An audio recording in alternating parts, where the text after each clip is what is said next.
rapping, sipping yakking. There's no reruns, there's new shows, so what's happening? MMA Jeff got the bookies tapping. Mike M is the captain, the way we go.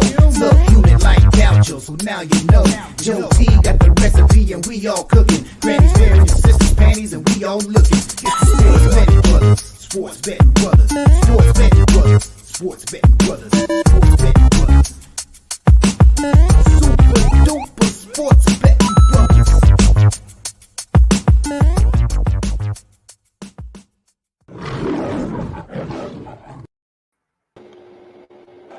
Let's get ready to rumble!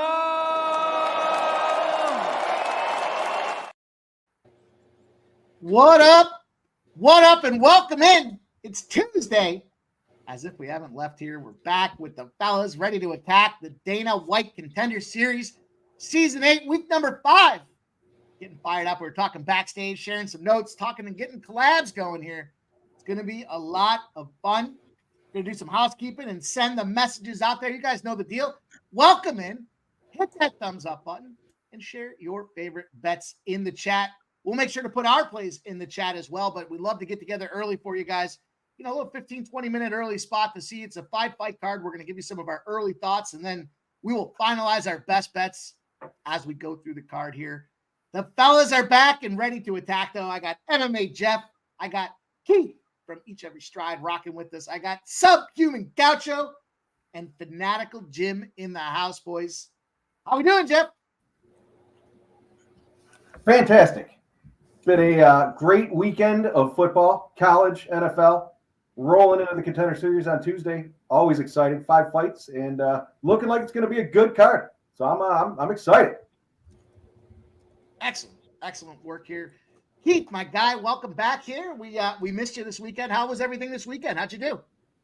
I appreciate you having me back, Mike, and everybody. I had a cousin's wedding in Lake George. It was a great time. You know, all of these weddings, everybody, you know, fancy, very fancy. So I was on a remote scenic area in Lake George, but I'm glad to be back with the Sports Money crew here. And this was a competitive fight card. I know I'm kind of new at the game, like you know, learning something each week from you guys, but I thought it was a very competitive card. A lot of fighters from different backgrounds, and you know, really looking forward to hearing all your opinions tonight and making this money. Let's go. Let's make that money. Speaking of making money, we got Subhuman Gaucho rocking with us. Sub, how's your week starting off? How was football? Football was pretty good to me. You know, nothing huge to write home about, but, you know, every day in the black is another good day. So, yeah, man. And speaking of being in the black, we've done a lot of that in Dana White Contender Series. This is my biggest betting card of the year so far. So I'm looking forward to getting into it. Got a little less cute than on some other cards, but more money on the line than usual. So see how it goes. Can't wait to talk about it, of course. The flamethrower, as we've learned, of all things betting related. Fanatical Jim coming back after a big weekend as well. Jim, how we doing, my guy? Doing well, Mike. How you doing, boys? How you doing, chat? You know, had a back and forth 5-round Saturday on the UFC card, but we did well in Bellator. You know, Jeff and I, our first ever random collab play of the day hits on Saturday in Bellator. We sweep the board, and we're going to head into this Tuesday like we do every Tuesday and try to make that money. As Sub said, this is a really good card. I think this might be the best Contender Series card we've had so far this season. So looking forward to betting with you guys and talking it out, and let's make that cash. Let's do it. I love to hear you boys collabing. I accidentally shut the stream down on Saturday. I may have had a few cocktails. And it was early. I was thinking afterwards, I was like, man, there's a card to still get involved with here, but we're back. We appreciate all you guys rocking with us. I see you in the chat there. Shout out to everybody coming in here. Skunk Blaster, the Futon Bets. He's got a play out there for you. Caliari decision. Crystal Craig's here. David Wallace. Let's go, you guys. The real Jolly Roger says, who's getting knocked the F out? I'll say F because we're not at the 8-minute mark just yet. Tarek B, he says, Big Mike, spend more with you guys than my family. My daughter told me, are you listening to Mike again? Shout out to Tarek B. Shout out to your daughter, my dude. Appreciate you rocking with us. And it's a distinct voice for sure that comes around. Appreciate you guys, man. Trap God ready to go. David Wallace, man, excited for you guys. I'm going to do a little housekeeping here to get this thing launching. Just a reminder for you guys that are haven't done so yet. we're moving over to the @SportsMoneyWins Twitter page out there. So make sure you follow @SportsMoneyWins sometime throughout the evening so that we can transition and get kind of all that sports money content, the collabs, the networking that's been going on, all into kind of one source. And make sure you do just that. So we'll keep that going across the bottom of the card here. But Jeff, I'm going to get to work on this housekeeping stuff. Why don't you kick us off and start talking about these fights and kind of guide us through this thing? Yeah, not a problem at all. We got, again, 5 exciting fights coming up. We've got Laframboise, butchered that one, and Caliari here coming in. We got a flyweight fight coming up, 27-year-old versus a 35-year-old. I always comment on the older women coming into fights. Corrine there, she's coming in off of pregnancy. I think she missed 2.5 years, but Caliari's coming in also off of a significant layoff. I'm leaning Caliari on this one. I think she's going to try to keep this one on the feet. Corrine there, she's a BJJ specialist, so she's going to probably try to get this down to the ground. But I'm probably going to roll with Caliari on this one. I am going to roll with her. I grabbed her at -105 earlier in the week, and now she's shifted to -130 on that same book. So there's been significant money movement on her. I think she's the more solid striker. I think she's probably going to defend a couple of takedowns. I do like this one going over too, though. I don't see a finish in this one. Dana does need to stack some of these women's divisions, so I wouldn't be surprised if this fight goes over 2.5, goes to the decision. Caliari gets it, and ultimately Dana gives both of them a contract. I wouldn't be surprised. Jim, how do you feel about this one? Yeah, I mean, Jeff, that's a good breakdown. This is a really tough one. I sat with this one for a while. It's funny when you look at Caliari and when you look at her LFA fights and when you looked at her fight with Kay Hansen where she got dominated, she's completely different in terms of her body type to what she just weighed in at a couple of days ago. I mean, it's completely different. She looks like the Incredible Hulk to what she looked like, 3 or 4 years ago. She trains with Marina Rodriguez, who, again, as you know, is a really good UFC fighter. She goes to a lot of decisions. So I think, Jeff, you have a good point with that. And with her opponent, she's obviously a jiu-jitsu black belt, so she's really good on the ground. She's a good grappler. My concern is what you've called out, right? The fact that she's been on a 2.5-year layoff. She's 35 years old, so there's going to be some ring rust. And you don't know what kind of condition she's coming in. I looked at her Instagram. She's posting pictures in the gym with her baby. So, again, I try to look at that and see, are you taking this seriously? Are you really spending time in the gym? Is this something you're looking to do full time, or is it just, I missed my opportunity a year ago. I want to make it up and see if I could do it. I try to weigh those things out. So I'm with you, Jeff. I'm on Caliari to win. So what I did here, and I will preface this with saying I'm getting a little bit of that Andrea Lee, De La Rosa vibes, where it was like even for a while, and all of a sudden, Lee gets steamed and De La Rosa wins. I'm getting a little bit of a weird feeling here with this one, but I'm still going to take Caliari to win. And I'm parlayed with the over 1.5, and that's at +125. So again, it's Caliari to win over 1.5 rounds, parlayed at +125, and that's on DraftKings. Jim, I like that. And Michael B, I did see the Red X was on it. I was already feet to the pedals prior to seeing Red X on that play. Jim, I was looking at the Caliari, and the over 2.5 was a +190, but I haven't gotten there yet. We got a few minutes here before we're a little time here before these kick off. So, Sub, what are you thinking?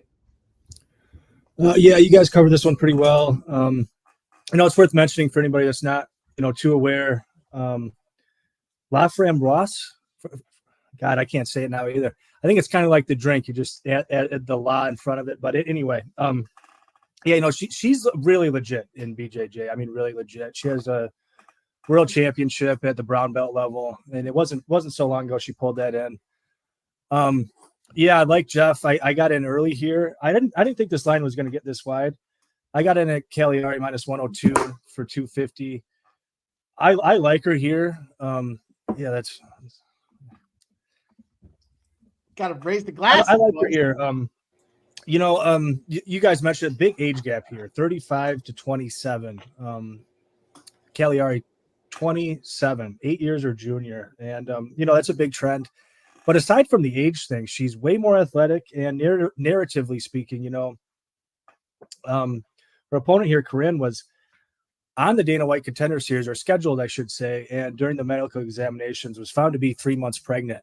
That wasn't all that long ago. I believe her child, I don't know the date of birth. Congratulations to her. All success to you and your family. But I don't even think that child's 6 months old yet. I mean, so how much training she's been getting in during that span is anybody's guess. How much sleep she's been getting in is anybody's guess. But I'm guessing it's not a solid 8 hours. I like Caliari here a lot. She's just a much better striker. Her takedown defense is pretty poor. I think Jim covered it excellent. That Kay Hansen loss, it hasn't aged so well, but Kay Hansen back then, anybody that was paying attention, she was a big time Invicta prospect. She was winning a lot of, competitive professional BJJ matches. She was a real up and comer at the time, and she really fell off in the meantime. But, I don't think it aged quite as bad as it maybe looks on paper. And, this is a spot. This is one of those few spots I'm going to get a little cute here. I have the full unit on Caliari, but I'm gonna bicker with you guys a little bit about that over. This one opened at a pick'em 2.5, and there has been a lot of steam on the over. I get it. The benchmark on this weight class for WMMA, it tends to go over. I think there's pass for both girls here, though. If Corrine's getting on top and she's top timing, that sub may very well be live. And Caliari, she's got nasty ground and pound, and I think she can knock her out on the feet too. Corrine's not a terrible striker. She sits down on her punches, but she is at a big deficit here. And I think Caliari is just so much faster, more athletic. I think we could see a knockout from Caliari. I am on it plus 800 and round one knockout plus 2,000, just a quarter unit and a tenth of a unit respectively. So I got 1.35 units spread out across the Caliari side here. I'll tell you what, Sub, I'm glad to hear you say you like the kind of the inside spot there. I'm with my guy Dustin here. We all know the best fighters come out of Philly. Why wouldn't my Philly guy know a little something about fighting as well? Caliari inside the distance of plus 300 is good money. I think, the difference there is whether it be a KO or a sub. I just think there's going to be a little mismatch here in terms of that striking. And welcome back. Your baby slapping you in the face a couple of times is one thing, but when Caliari comes out there and gives you a quick pop, and we know she's a striker, it's going to be welcome to the show. And I like that. I like you can parlay the under 2.5 as well, plus 266, but the inside the distance of plus 300 is where my money's going to be at to start this thing off. So take a little unorthodox approach to this first fight, you guys. Yeah, I mean, to me, this was probably the most challenging one I've seen, in all I've been on the stream with you. And this is the betting line said it too. I mean, it opened up as a pick'em.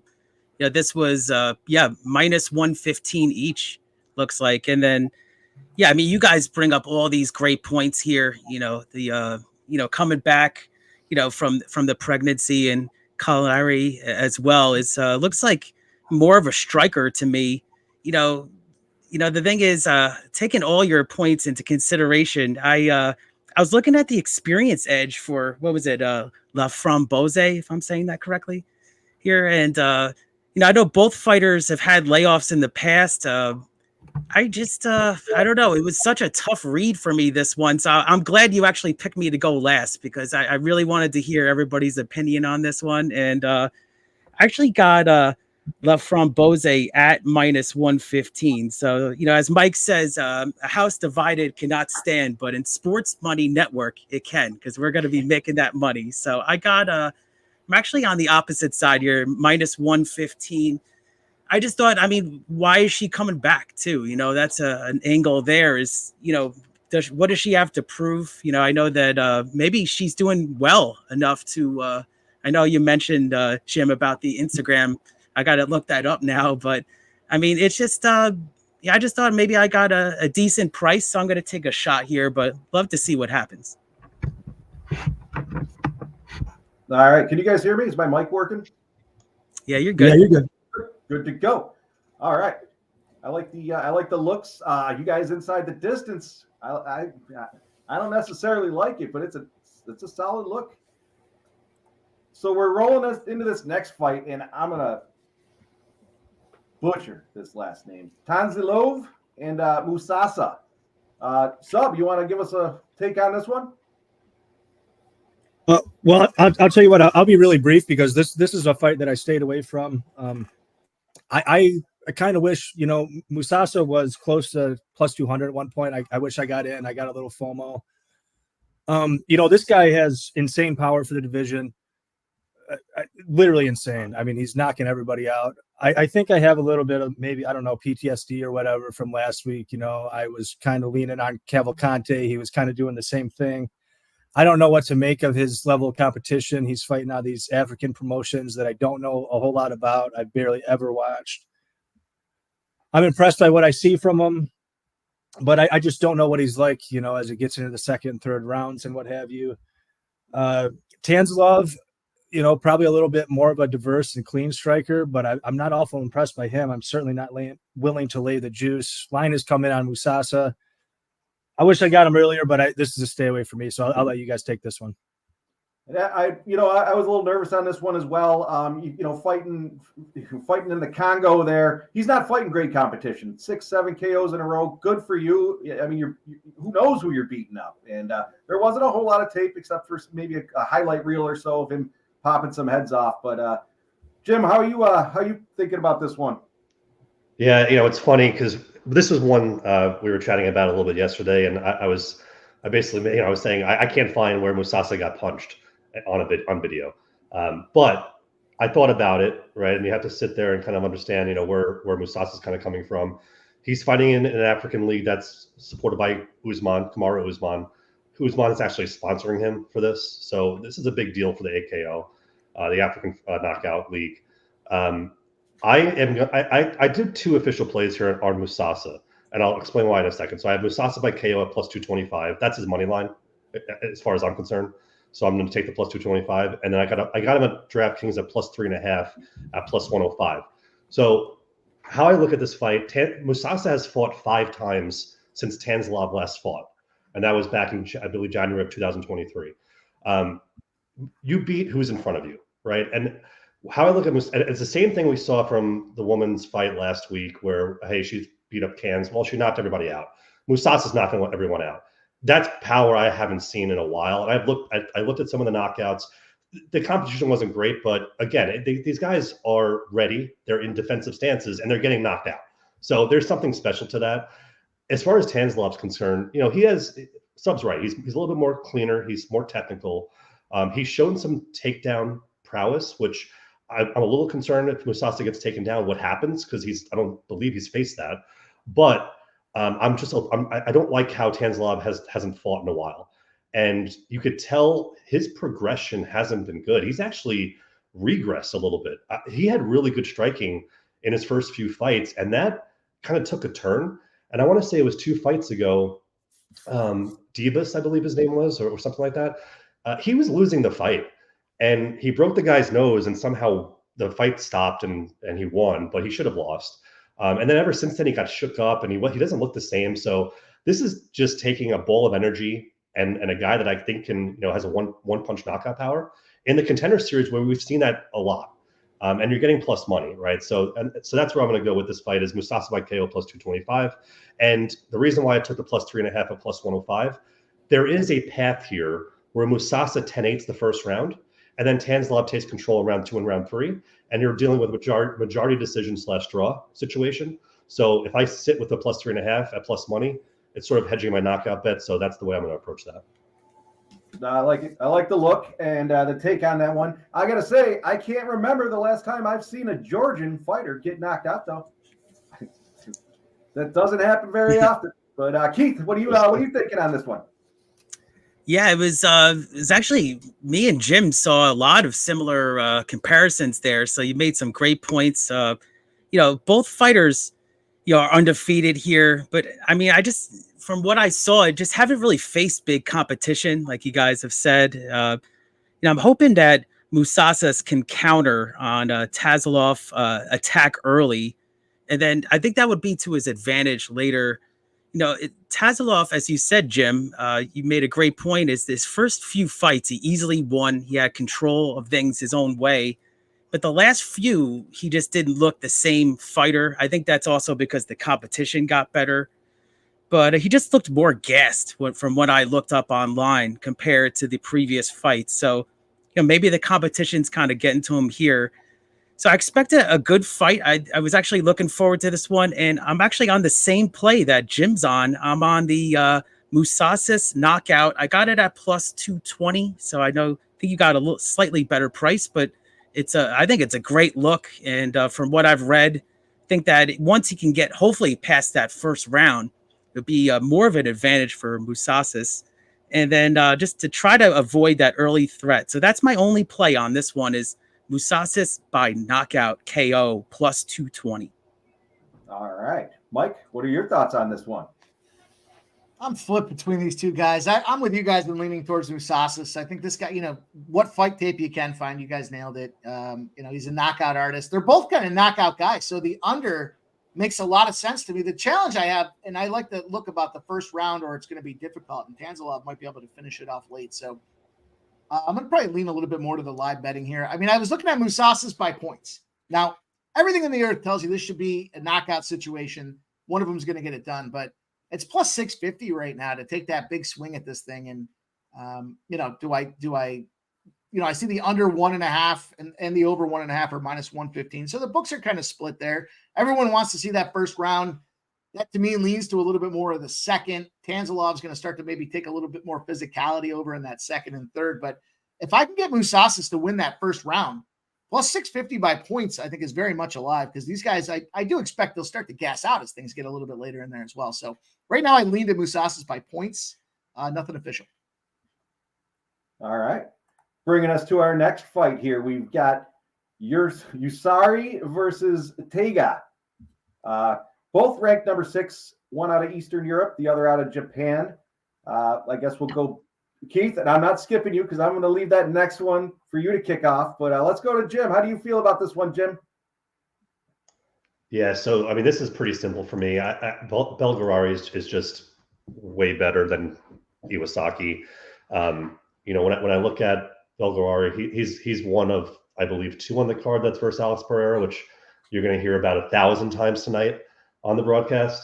But the reason why I like him, I just think he's well-rounded. He versed Tulio on the last Contender series, and he lost the fight. He lost pretty handily, but I think 2 or 29-28. But at the same time, he was sick in that fight. And I think this is Dana's olive branch, so to speak, for him to get into the UFC, as we saw with Tulio a couple of weeks ago. And he is just the bad thing I would say about him is he's a little bit too patient. I'd like to see him a little bit more aggressive in this fight. With Iwasaki, this is your prime example of another Asian regional fighter padding his stats with versing older fighters. I mentioned this last week, and you see it time and time again, just striking. All they do is strike. And the first time Iwasaki versed a guy that with submission game and grappling game, he lost in under a half a round. So there's paths to victory here for Belgaroui all over the place. I personally went with Belgaroui by knockout in round 2 at plus 400. That's the path I think is the most probable, I would say. And the reason why I say that is I think Iwasaki can hang in there in round 1. This is very, and I'm kind of comping this to the Tulio fight, where Tulio kind of played with his food in round 1, figured, you know what, F this, I'm going to get a knockout, and knocked him out in round 2. And I think this is the same situation here. Well, Belgaroui will probably, have some good strikes. Iwasaki may come in and have a couple of good strikes himself. They're going to clinch maybe for a little bit. And I think Belgaroui will just chip away. And then maybe mid to late round 2, get a knockout here. So that's the way I'm going to approach this. And getting a plus 400, I think, is pretty good, considering the books are kind of telling you it's going to be a round 2 finish. So again, I'm going to take him by KO in round 2 at plus 400. I like the look. Looking at him in the face-offs there, Belgaroui, he looked significantly nice. He looked a lot bigger. Not sure how this one's going to go. I personally haven't made an official play in this one. I was actually thinking there is going to be quite a bit of grappling in this one. I can see the Belgaroui KO, but I also looked at the decision at plus 200. I haven't made an official play in this one yet, but Keith, what are you thinking on this one? Yeah, this was for me probably the chalkiest, fight of the night. And, as the betting line says here, as far as this one, as I pull it up, yeah, you have a plus 400 dog here. And, you also have a 6 inch reach advantage, so that's going to be huge there. That's going to be an advantage early. And I just think that it's going to end up being a little chalky here. Now, Belgaroui, as I mentioned, has that. I think he's just going to chip away, and get this victory. But I'm not going to get cute. I'm actually going to do a parlay here, though, for the other fight that we're going to talk about. So I know I'm going to take the chalk on this one with Belgaroui, but I'll get to my other fight a little later. I'm going to actually, we'll get to it. I'm going to take the Steele money line, too. So I'm actually going to take that as a parlay. I got plus money at plus 130. So kind of looking at that spot there, make a little plus money on some chalk, All right. Last but not least, Mr. Gaucho. Yeah, this is the other fight that I don't have any action on. I think Jeff covered it pretty well. This is a squash match. Belgaroui, I think he has almost no chance of losing. When he was minus 400 at the opener, that was probably a great parlay piece at close to minus 1,000 or over minus 1,000 on some books. I don't know what you do with that anymore. I'm not going to get cute. The over 1.5, kind of going along with what Jim said, that was playable at one point. I don't know. I think that round 2 is pretty clever from Jim, but I'll just leave it at that because I got nothing on this one. All right. Want to roll into that? Mike, did you give a play? I apologize. I was doing They're good. I dropped a parlay in the chat there for you guys here. I like that over 1.5 rounds. I think that spot warrants here a little bit later contention. And then Steele and Stirling to close it off. We do have some Yanni action in here. Now, it's not his action. It's his group's betting action, as we all know from previous shows here. But he's at Caliari, under 2.5 rounds. He's on Belgaroui there to win by decision, and he likes the over 1.5 in Stirling. So there's a couple things we're going to want to take a look at. But let's see if we can get one more in before the fight starts, boys. All right. We got number 36 ranked Kody Steele versus unranked Ottoni. And I left Keith up to this one. I know we were talking prior to the show on this one, so I know he was looking real hard, digging deep. So, Keith, take it away. I appreciate it, Jeff. Yeah, I always learn something from you when we go back and forth, even off stage here. But yeah, it's amazing on screen just hearing all your guys' opinions. But yeah, this was an interesting fight to me. I know that Ottoni is back to the lightweight here and has some good striking moves. So I noticed that, but hasn't fought in a long time. That's over 2 years. So that's a long layoff there. And I like Steele in this spot. I know Steele's undefeated since transitioning to MMA. I think he has a jiu-jitsu background.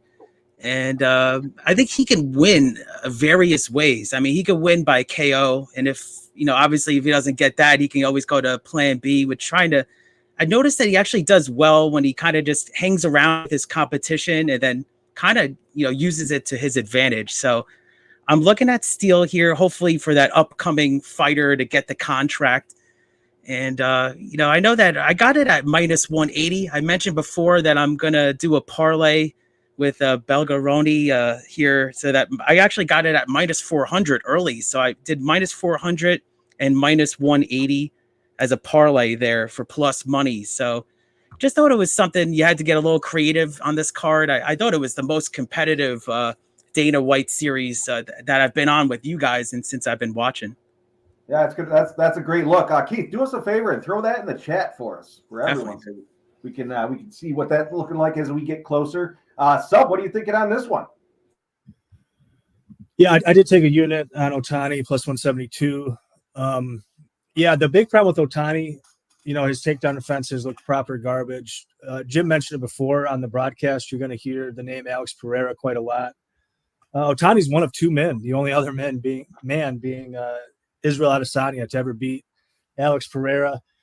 Don't read too much into that fight. It was ages ago. They were both far younger men. I think it was Ottani's third fight. It was Alex Pereira's first. It was a weird fight. Some positives to take away on the Ottani side. he took a lot of shots from Pereira. And I know that's not necessarily positive, but it just speaks to his chin. This guy's got a really, really good chin. Not only that, he hurt Alex Pereira bad and then subbed him. Some negatives to take away from that fight, and this has kind of been Ottani's whole career. This guy has shown some really poor takedown defense. He is a black belt in BJJ, but even the grappling has been a little bit back and forth. He'll have one match where he has a great back take, choke somebody out. He'll have other matches where he kind of gets washed on the ground. I like Ottani here. I think the layoff might be a positive. He got signed with PFL. For whatever reason, never fought. I think it was in part because this transition to the UFC was always planned. I got a lot of respect for Steele. I think he is actually UFC quality too. I think winner, loser, they could both end up in the UFC. Maybe not tonight, but at some point, I think the loser could end up on a short notice debut and get signed. Some things to like about Ottani, though, man. I mean, this guy, he's got some great striking. Kyle Steele has, or Cody Steele, pardon me, has really fallen in love with his hands. If he does that in this fight, I think he could get starched early here. This Ottani guy hits really hard. As mentioned before, this guy, he fought most of his career at middleweight or welterweight. He's finally down at his regular weight class. He's been getting some good training. There's footage of him at the Fighting Nerds alongside, the likes of Damian Maya, Ian Gary, some of those shooter box guys, but also Carlos Prates. And I think that time off might be a benefit. One thing about the Fighting Nerds, these guys can all grapple. They can all stuff takedowns too. That's been his biggest problem. And if he just shores that up a little bit and can keep most of this fight on the feet, I think he's going to be in really good shape. So I liked him at a moderate dog here. All right. Yeah, that fight, that Pereira fight was back in 2015, so we're almost approaching the 10-year mark. But Jim, what do you think here? We got the fighters getting into the ring. You got to take on this fight here. Yeah, so I really like Steele in this fight, and I kind of agree with what Sub mentioned. The one thing I will say, Ottani's never fought at this weight, and I look back at all of those fights. The lightest he's fought is 170. He weighed in at 154. He weighed in a pound and a half less than Steele.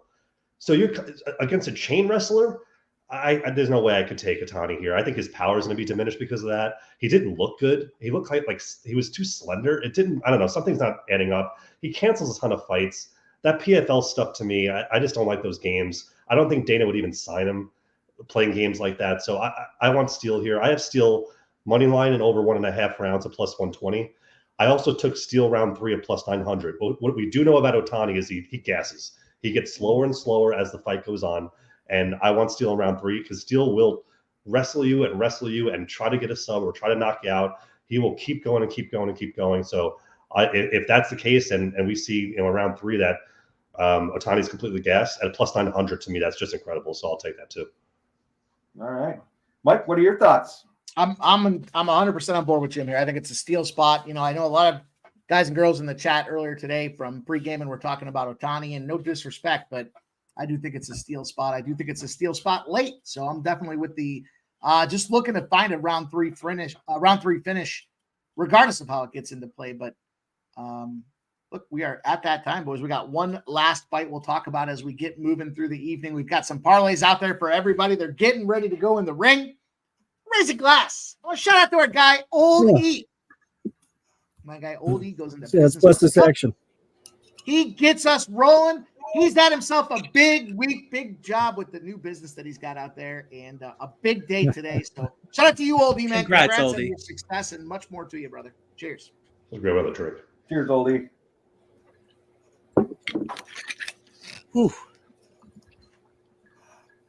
A tan Russian. I like that nasty name. I do have a play on that Ottani fight, but I'll share it as we get moving through the evening. Woo! Very nice. Woo. It was a battle with that one right there. I was battling with that shot. Woo. Battling the whole way down. Yeah, fought me. Yeah, I was battling the ESPN app over here, and I finally got it up like 2 minutes ago. Awesome. Oh, I had the ESPN Plus up there, and it was like they were shooting it through a plastic bag. It felt like I was watching Saratoga harness races. I just stopped. I was just there, Mike, the other day. Actually, I stopped by. No live straps, but they were practicing, and I got a $10 free play on the slot, so I had a good time. All right, Decided age advantage here. Well, I don't know where the advantage lies, right? 35 versus 27. You could argue things age better like wine, but we'll see what happens. Got the Gooch Cam in the house. Good to see my This guy. is what I expected, trying to take her down. I think Caliari needs to keep this one on the feet, as I had mentioned. I think that's her better path to victory. A lot of hugging. Yeah, I'd like to see her break this clinch. Yanni Didn't love liked the way she backed up to the fence early too. Wow, and it's Caliari with the takedown. I will say, Caliari, man, I worry about her on the ground here. Laframboise, really legit, even off her back. But Caliari has good ground and pound, man. Yeah. She's going to want to set the triangle from this position, so Caliari's going to have to be careful there. Mm-hmm. Yep. Yeah, I don't love seeing this. Good IQ from Caliari. Bringing it back to the feet. She's smart. She is looking for that triangle right away, too. Yeah. Let's go inside the distance. Inside the distance, girl. Let's get it. Couple of rabbit punches there. There's Nasty Nate throwing out the 800 number helpline. Tell you what, I feel like Caliari looks a little nervous here. Yeah. I don't know if it's just the big lights or what, but yeah, probably. I mean, it's biggest fight of her career. I mean, both of them for that matter. Another vicious takedown from Caliari. Yeah, it was nice. I was going to ask which part of the wow, yeah, which part of her takedown game is making you think she's a little concerned. Now, Laframboise can fight off the back, so that she doesn't mind this position. Yeah, and that's why you see Caliari trying to stand up, because it's just not a comfortable spot for Caliari against a BJJ black belt. Mm-hmm.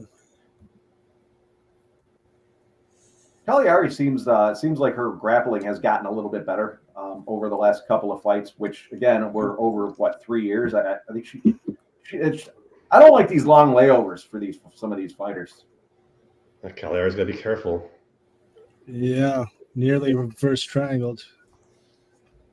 It's kind of locked in. I don't think it's dangerous, but can't believe I was the only one to go against you guys.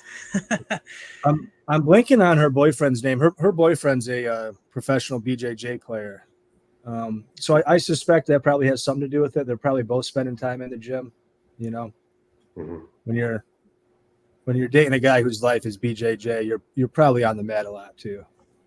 Yeah, Caliari looks physically bigger, better. Oh yeah, yeah. That surprised me a little bit. I thought the Canadian would be a bit thicker, and that was not at all the case at the weigh-ins. I always kind of thought of Caliari as like a natural strawweight, but I think she's gotten thicker as well. Speaking of the weigh-ins, looked like everybody made weight. I was happy to see that. It feels like we've been talking about that for how many weeks now, where somebody's just missing it. Someone's coming in sloppy, and it just kind of compromises the whole breakdown of the card. Well, not the whole breakdown, but at least their fights. Yeah. This top crucifix is not great. Let's see this. Like to see her get out of here. Yeah, I mean it's been pretty even, right? Yeah. Yeah, Caliari needs to keep it on the feet, in my opinion.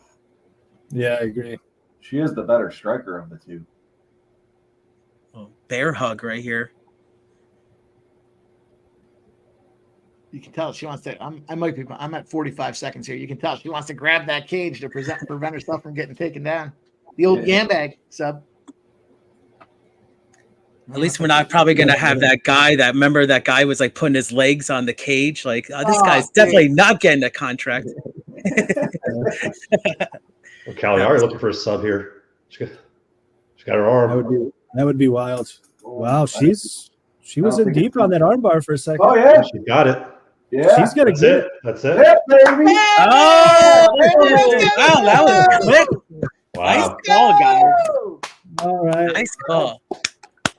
Cash that plus 300. Let's go. That was unexpected. What was her sub line? That had to be, if her KO was 8-1, that sub had to be up there too. Those lines are nice and all, but I got her at -105, pretty damn heavy. Yeah. Well, why get Nice, cute? guys. Oh, yeah. I had $250 on her at -102, or I had it to win 250 at -102. Yeah, I agree. I didn't want to play around with the line when they're not that wide. You got to take them on the money line. I hear you, but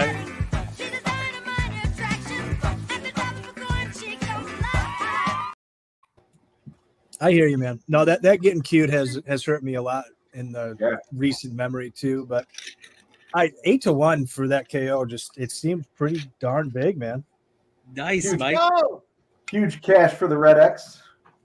Great way to All right. start the show there. Awesome. Cheers, everyone. Yeah, that's a great I way think to start. Yanni had the under 2.5.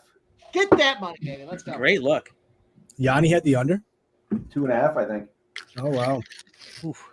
Yeah. See, I was telling you guys I thought that under was live, but that's not how I thought it was going to end. I mean, that was not at all my guess. You know. Yeah. Yeah, your instinct was right though. Under. Woo! Yeah. Good catch. Good Boys. work, I think everyone cashed on him. Good catch. Do we all cash separate ways too? No, me and you were both on the money line. You and I. I was on the over 1.5, so I didn't get that. I got cheeky though. I probably shouldn't have, Jeff. You make the case. You know, it's the line's already. It's already a decent enough line, so why get cute? You know, but I did, so I gave back a third of a unit with that. So yeah, and no, you get those -1,000, -700s. That's when you start getting cute. You know, that's when you start getting cute with it. At that point, let me try to turn this huge favorite into a plus money play. Yeah. Maybe I should just take it around. I would imagine, and I said, pre-show here or before the fight started, both might get a contract. I think she's getting a contract, and the other girl is not. Dana said it himself. He doesn't like fighters in their 30s. When I get the first round, she's not getting one. Yeah. Right. I didn't want to talk about it too much because it's just so narrative driven. But yeah, I mean, this Brazilian, she's kind of got the look. She's young. There's a lot of reasons to like her from a marketing perspective. Where the 35-year-old, like I said before, I'm happy for her with the baby and everything, but you just get the sense she's on her way out of the game altogether. Even if you sign her, how many fights is she going to win? What does she really bring to the table? Yeah, that's exactly 35 years old. You're on the Contender Series. You're just starting your career at 35. You're just starting your family at 35, and now you want to start a career in fighting where you're got to be training driven. And she might have made weight, but she did it to lose that baby weight. Somebody was asking her motivation. There it is. Yeah. Next fight up, fellas. Let's get it around the horn real quick here. We talked a little bit about it earlier. I'll kick it off here. I'm going to go with Musasa by decision here. Kind of fading. I'm turning the plane into the storm of adversity. Everyone's looking at this KO spot. See this thing go deep. Jim, what are you thinking on this one? I have Musasa by KO at +225, and I have Musasa at +3.5 rounds at +105. Keith. Yeah, I got the Musasa's KO at +220, and I really think that that has a look. I mean, as I was saying before, I think it really comes out to the first round. I think that if Tanzilov can get through the threats of Tanzilov, I think Musasa has a big chance at this knockout. But I think it's got a good look to go long too, and so we'll see. Hopefully, we somehow all cash. Sub, you might as well go next. Oh, Mike's muted. I said I was going to stay out this one. I'm going to take a quarter unit. Just Musasa KO +240 on FanDuel. I'm not going to go crazy here. I'm a little nervous about it. This could be a live entry spot too. We don't know what Musasa looks like if he faces adversity and whatnot. If he has success early, maybe you jump on the other side. But yeah, I'll take a quarter unit just out of solidarity with the boys. All right. Well, I got to say, I have been put on the island. Oh boy. I'm on Tanzilov here by KO. I was back and forth on this fight for the last couple of days.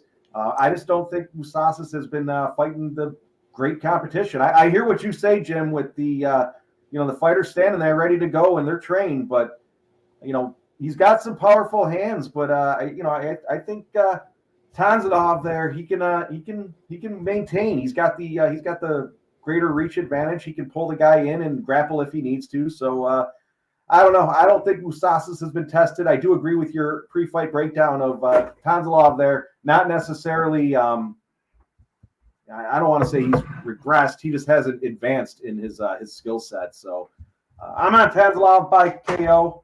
I think I got it at plus 120 on the island.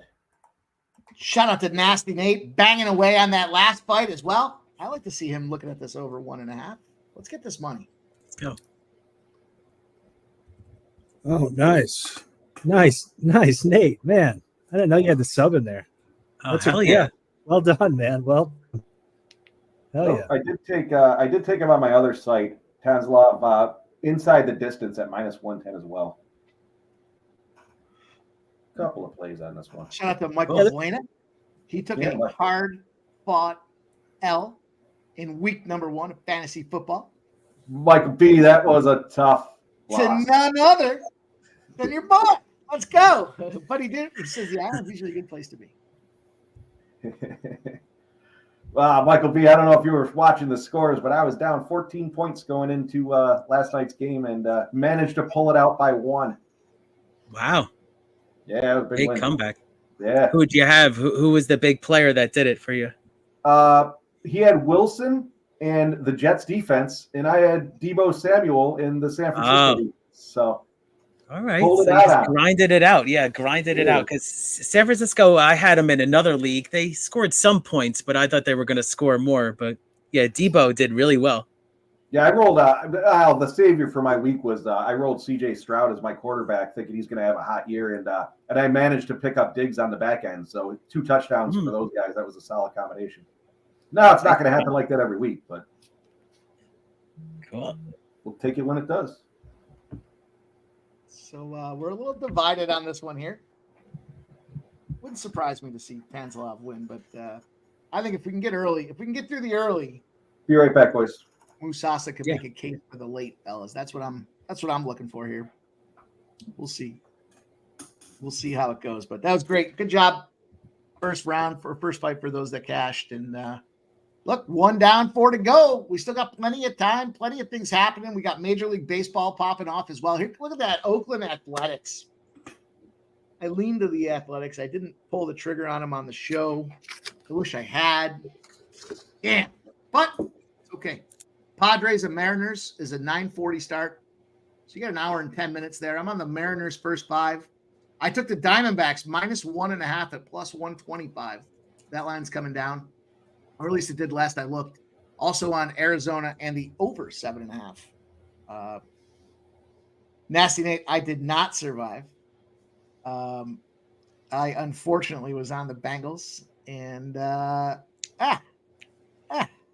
look. I was on the same ship, Mike. So yeah, it was a tough one. It was a head scratcher. I mean, I had a weird feeling about it. I don't know why I did, because I mean, it was like the Chase contract discussion, and it had a weird vibe to me. I was in 3 Survivor leagues total, so 3 separate. So I took 2 with the Bengals, so I'm done with those. But the other one, I took the Bills, which actually that didn't look good early too. But I'm in a DraftKings one alive with the Bills. Thankfully, week 1. Nice. Yeah, Nasty Nate. The worst part was it was your island of the Patriots that I lost to, so it stinks. There is going to be a second chance survivor, so we'll prop that up and get you guys ready for that as well. I think it's week 5 or 6. Week 5 or 6 is going to be the second chance survivor they pop out there. The prizes aren't going to be as huge, but I still think it's like $20,000 for prizes that'll be involved with that. So I lost the first one. It sucks. I was more mad about back-to-back years today. For me. I was more mad today than I was yesterday about it. So I guess as it sits in, it doesn't age well, but it's all good. Whatever. Shout out to you, Nasty Nate, with your Nasty Nate. Did you survive? Did you move on?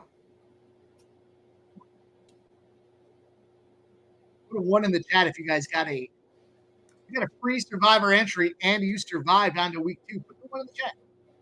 That's cool.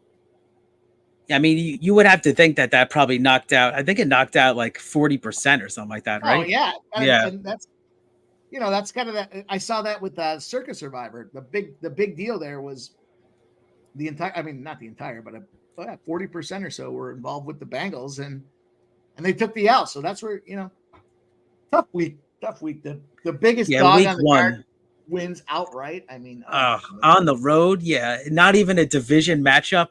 I said to myself, if I'm going to lose this game, then I lost. So I guess I did lose. Definitely doesn't sit well. And it was the head coach's first start too. I mean, there was so many factors. So the Bengals just no-showed for sure. Kenny Wood. I'm going to launch it for you guys, man. Listen, we are listener supported, you guys. So very much appreciate the members. Those that continue to be a member. Anytime we get 5 memberships gifted, we will do a shot, or I will do a shot. I don't want to put the boys on the spot, but we need you guys to keep us growing. We need to keep it rolling. Pay it forward. If you've gotten a membership already, gift another one to somebody out there. Let's keep it moving. And going to release a couple of members-only plays this week. We're going to do more too as well. You're going to see some NFL shows coming up here. Friday, we're going to release an NFL spot. Going to do some college football videos as well. And we're figuring out the live schedule for NFL content. So make sure you guys get over to the Sports Money Community tab. Throw a vote in. What's the spot you like best here? We got a couple of them laid out there. We'll talk more about it as we go. David Wallace had Kansas City on Yahoo Survivor, thankfully. Trisha M., I told you, I said it earlier today. It's a bad spot for the Bills this week. It's a bad spot for the Bills. I will quantify that as we get closer, but we're getting closer to this fight. They are coming out there. The Georgian sub, I don't like to fade Georgian fighters often. I better have a damn good reason to do it. Yeah, I agree, Mike. I'm pretty bullish on a lot of these Georgian fighters too. I don't know, man. This guy's kind of the 99-cent version of Giga Chikadze, though, or the Wish version or something like that. I don't. He's got some good kicks and whatnot. I don't rate him that high. His wins have been kind of weird lately too. I mean, fortunate almost. I needed to move my monitor over about 3 inches, but speaking of 3 inches, Sons of Silence is 3-inch height difference. Yeah, that movement of the monitor might fuck everything up. So well, I don't know why it's even still open, but just to win a half unit. So it's like a little over $20 to profit $125. I'm going to take a little Musasa round 1. I was saying I was going to stay off this one. I just got a vibe, man. I just got a vibe that this guy's, he's got the goods. You got to ride it, And Sons of Silence, when you saw a face-off, it wasn't a 3-inch difference. It was like a 1-inch. So someone's lying about their height. I think Musasa's probably a little bit taller than his profile states. Yeah, we'll talk about a fight coming up where somebody's definitely lying about their height. You can probably guess which one I'm talking about. Yep. I will say this, boys. Shout out to anybody that tailed the ribeye spot given out there on pre-gaming. Bobby Witt Jr., big casher, plus 155 RBI play. Let's go. Now. 7, a winner. Yeah. Way to go, kid. I love it. Bobby Witt, baby. Let's go. You're right. It is a 3-inch difference. Someone's telling us. That's normal. I mean, these guys come from different countries, so a lot of this isn't really accurate. I think Mike's talked about it before. Their heights, they just like send into the UFC, and the UFC just posts them. The reach is actually accurate. I think it was you, Mike, that's talked about this, but that's my understanding anyway. Their reach is accurate. Their heights, the UFC just asks you, how tall are you? And they just say, I'm this tall. And the UFC goes, okay. But the reach has to be divided in half because they got 2 arms, right? So they say they got a 3-inch reach. So it's really only a 1.5-inch overall combined is my understanding of how that breaks down. Sure. Yeah. Yeah. Well, the reach fingertip to fingertip. So yeah. Yeah. So right now we see the 4-inch reach advantage. It's overall, it's really 2, right? I mean, yeah, when that arm gets wrapped around you, it's going to be a big factor. But here we go. Round number 1 getting rolling. Musasa comes out with the leg kick, and then Tanzilov comes off there and gives him a couple bops right to the face, and then tries his own kick to the midsection. Tanzilov's landed earlier. Oh man, this was the worry. We didn't really know about Musasa's his grappling, his takedown defense. Yeah, I was worried about the first round with Musasa hopefully going to survive the first round. That was my angle here. Then if he can survive the first round, I like him, but we'll see. He's not holding him down though. None string like right. He's got it. Man, easy little takedown there though. You guys are going to get a ton of content. Not to worry, Diego. You're going to get a ton of content, but man, we're trying to do something a little different. We want to make sure that we support those that help us out there. But we're going to give you guys all that content. Not to worry. Sons of Silence says we all like to say we're a couple inches bigger than we are. It's a guy thing.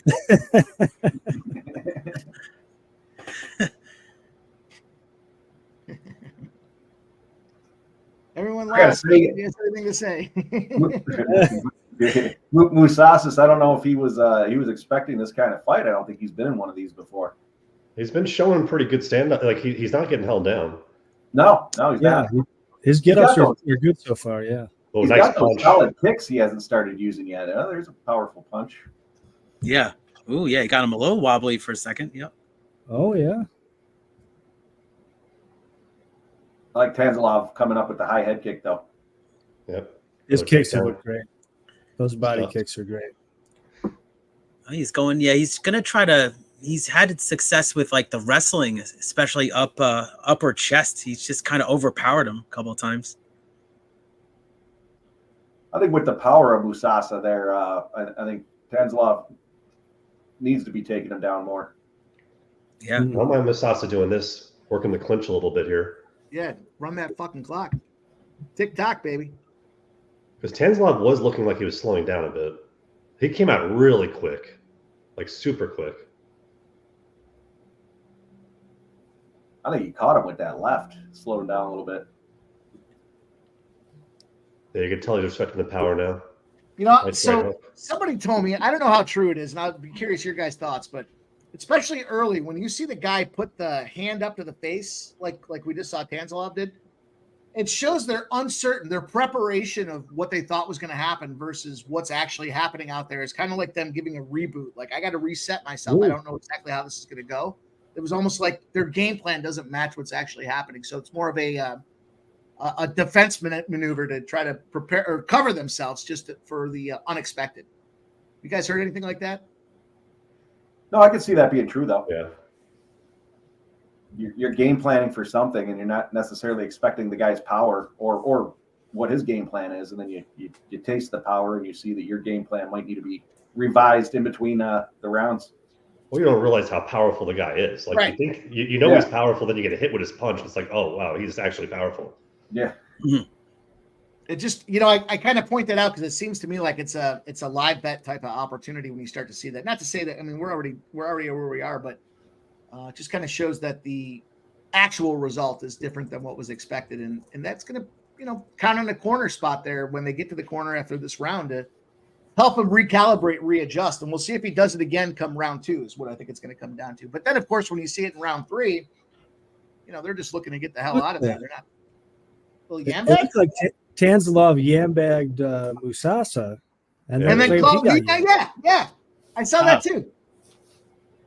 I like that move. Nut kick somebody and then tell me nut kick you. I can appreciate that approach. Just go back to Tanzilov. Tanzilov's not comfortable with what's happening out there. These guys are pretty quick. Wow. Steve Gregory in my house, my guy. Let's go, brother. He says Georgian gassed instantly. Yeah, I have to wonder. Oh, he went for the big home run there. My assessment is he got popped by that African power and it fucked his shit up. Didn't know what to expect. Those Africans, man. Look at the champions.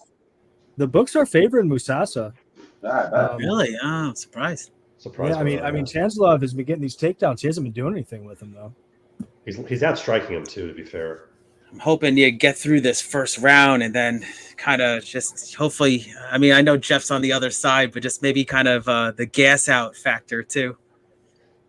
It's all right. I've lost a few in my day. I'm okay. well, the constant he's going for takedowns and missing that gasses you quick. That was a nice shot at the end there. Oh, Yeah, man. it was. Finish Got that him round. twice, 3 times, I think. Yeah. I'm going to get a refill. Musasa down to a Musasa. minus 122. I got I'm gonna. 10-9 Musasa in that round. I don't know what you boys thought. I think he did too. I think he did more damage. The books have flipped now. Tanzilov is a favorite, ever so slightly at Rivers. I think I'm going to take some Musasa. I think the more significant strikes were from Musasa's there. Yeah, I tend to think It so could too. flip again. Yeah. It was very even. I thought, it came out very quick. I mean, I thought we were going to get a knockout maybe right away too. Nasty Nate, I am still alive in the Survivor. How about you? Oh, nice, Jeff. Yeah, week 1. Oh yeah, who'd you have? I took the Bills. Smart man. Being the home opener, my team. I want to get them out of the way so I don't have to fucking lose with them later on down the line. Were you ever nervous? I was nervous too when it was 17-3. Yeah, I was a little nervous. yeah, it wasn't a good. And then Allen had a great second half, so that was huge. Yeah, what scares me about the Bills is the fact that Allen needed to do what he did. He had to take that game over, which has kind of been his MO the last couple of years, anyways. But I don't like it. They got to build something around him. Yeah, my friend in New York here, I was saying on the other stream, we can't bet awards. So like my friend actually drove to Connecticut to bet Allen as MVP. Nice. What do you get that number at? I think he got it at like plus 800 or something like that. Yeah. Nasty Nate, the Saints, man, they fucking smoked them. Good game plan here from Musasa. Yeah, I think Lamar Jackson's a little banged up too, but he's expected to play. Yeah, I saw that. Against my Raiders, of course. Looks real bad week 1.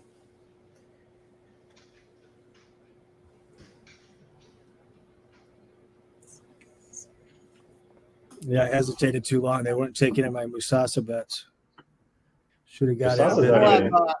We'll have He's plenty of under time to rehab. talk about it, fellas, but give some thought. Curious about your guys' biggest surprises of the NFL weekend here, week 1. Something to think about. Love you guys in the chat to comment on that as well. What do you think? Biggest surprises for week 1. Again, we'll have plenty of time to get into it. Biggest surprise. It's a good question. The fucking Giants team total under. Not the biggest surprise. The biggest surprise was how easy that thing cashed. I took him You got second probably half big under plus 10. money. I tripled up on that game. Nice welt on Tanzilov forehead. Jim had that. He gave us that parlay. That's all right. I wish I put my mortgage on that one. That was my confident play. It's funny because we all talked about it at separate times, and I was like, I talked about it earlier in the week. You guys were talking about it too. I was like, man, how can you not hammer away at that thing? I was a little surprised at how many points Minnesota actually put up, but I guess the biggest surprise is the early reaction that they are announcing Danny Jones is still going to be their quarterback this week.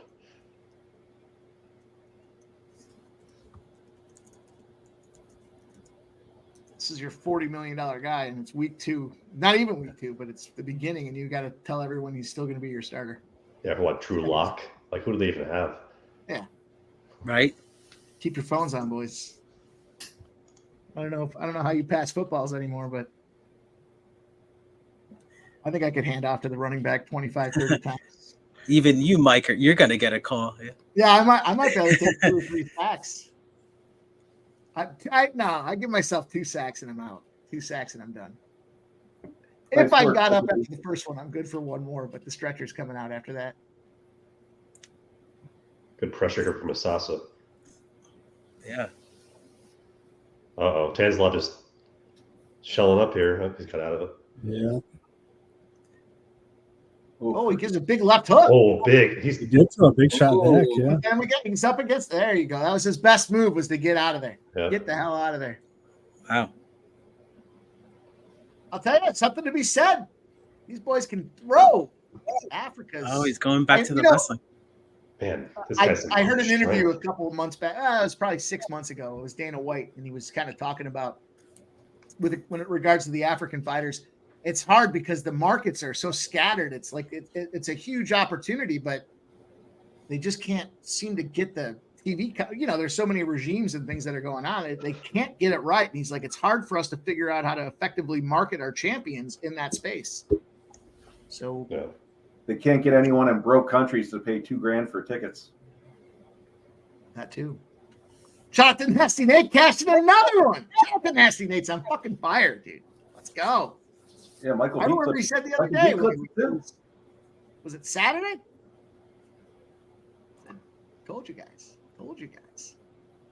Big knee to the head. And Musasa's tough too. He's taking some shots. He's throughout. really soft, yeah. Yeah. Yeah. And he's strong. You just pushed him off a takedown this last try. It's a good fight, yeah. Nasty Nate says, I need a video. 2 fights, 4 wins, 9 units. We'll give you one here in between these rounds, Nasty Nate, for sure. Nasty Nate, we're taking requests too. You've earned it. If you have a request that you want, we will put that one out there for you. So Chris Sala says Musasa won that first. It's just the optics for me, Chris. That's what got it. I mean, I saw the significant strikes were in favor of Tanzilov, but did he really do that much? I don't know. Nasty Nate, I'll pick one for you. Unless you have a comment here, unless you have a request, I'll give you one. I'll give you a good one, Nasty Nate. I'll give you one of my favorites. How about that? Let's go. Let me find it. This is a great fight. Yeah, it's solid. Really good. We're going to give Nasty Nate 2 of them. We'll split them off between the rounds because he's been firing. Somebody please tell me where else you're going to have this much fucking fun? You the man. You the man. Well, you know what? We'll give him another one right now.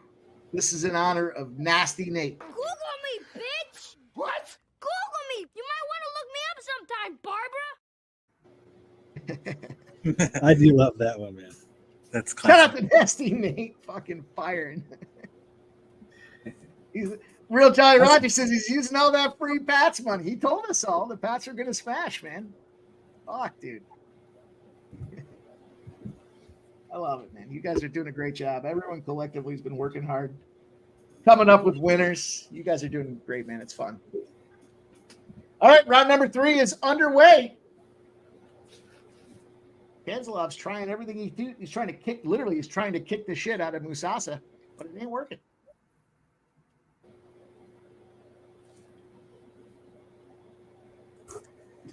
Oh, he grabbed the leg here. Just can't hold him down. Take down for a moment. Yeah, his get-up game, man. It's not technically great, but he's just so strong and athletic. He just finds a way to his feet every time. Yeah. Shout out to Skunt Blaster. That one fucked me good. Biggest surprise of the week for Skunt Blaster. Doesn't matter how much the Titans are winning by. Take the other side. Dude, the post-game interview, or I don't know if it was post-game or the day after, the Titans coach said if we had just punted on every first down, we might have had a better chance of winning that game. Got to get a pink slip for saying something like that. Exactly. That's tough. Sancho's biggest surprise, all the Jets love. Yeah, man. I said to Jeff last night, we were talking while we were watching the game, and I was like, I forgot how much I hate Aaron Rodgers. He took a year off. He sandbagged me because that fucking – the best part, you know, Jeff and I were talking about it, and Jeff's like, he's got a horseshoe up his ass with all those bullshit lucky deep passes, and literally about 10 seconds after that, he gets the free play to go downfield and scores the touchdown. And the commentators are like, he leads the league in free play touchdowns. And it was like, it couldn't have been 10 seconds, Jeff, after you and I were talking about it. Literally. You know, it's funny because as we were talking about it, I was like, look at a guy like Tom Brady. He's in control, or he was in control of all those games. Rodgers has never been in control. Not never, but he's rarely in control of the games to where he needs the Hail Mary at the end. And he needs that horseshoe up his ass, where Brady never had that. So when they go back and forth, who's the GOAT between the two of them, Brady was the better quarterback. Mike brought up a good point, too, though. Brady had more weapons around him. Right. Yeah, I cashed on Rodgers under passing yards.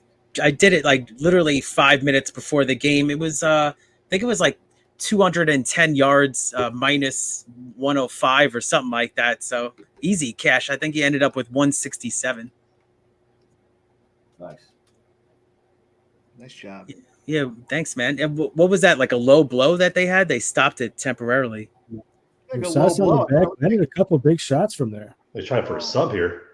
Wow. Oh, let's get it. Slipped Nah, out. yeah, I was going to say, didn't have the angle. Like, oh my God. I'm 50 to 1. shocked, man. This guy is raw, but he's talented. Good fight, yeah. Yeah, they got to get him into a legitimate training camp. And Yeah. Yeah, Cliff Yang, I agree with you. I was talking to Jeff about that too. He says Tom Brady needs to work on his commentating, though. Yeah, he didn't have his best. I wasn't listening to the game, so I didn't hear him, but I saw a whole bunch of people giving him a C as a grade. Yeah. You heard the Red Zone channel guy like had to apologize or something because he said it was lackluster. I mean, it's week 1, but still, I didn't really hear him too much, but that's the chatter I saw too. He just sounded very sheepish when I listened to him.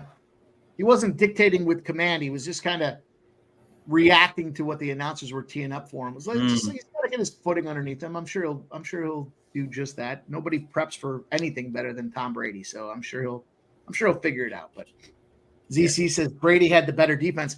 The thing about Brady was he consistently didn't take that big contract, right? So that the guys around him could get paid. And that definitely was a fact. He wasn't trying to be the highest paid quarterback. He just wanted fair equity for what he does. And the guys around him can get more money because of it. And that's a big thing from a leader perspective, right? He also had Giselle, highest paid supermodel in the world, bringing in the money. He's bringing in the Super Bowl rings and shit. Shout out to Michael P, baby, giving us the $9.99 super sticker. Let's go. I'm going to raise my glass for you, Michael P. Thank you, brother. We are very Awesome, Michael P. Listener supported, and that means a lot that you come here, hang out with us, make some money, contribute in the chat on the regular, but then give us some of that money as well, brother. We appreciate you. Thank you. Thank to everybody rocking with us. Shout out to Michael P with that $9.99 super sticker, baby. Woo! Love you guys, man. Thank you. Oof.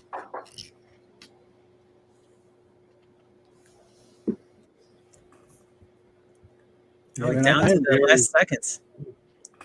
I'm very impressed by Musasa here, man. I think his ceiling is really high. TikTok, get me the decision. Give me the decision. That's going to go there. Great luck, Mike. You're on fire tonight. Yeah, no kidding. Let's go, baby. It really should be, man. It would be some type of fuckery if he did not get the decision. Round 1 and 3 were Hands up close. after that. I think that was clearly Musasa's fight. Yeah, right. Let's not go cashing these bets just yet.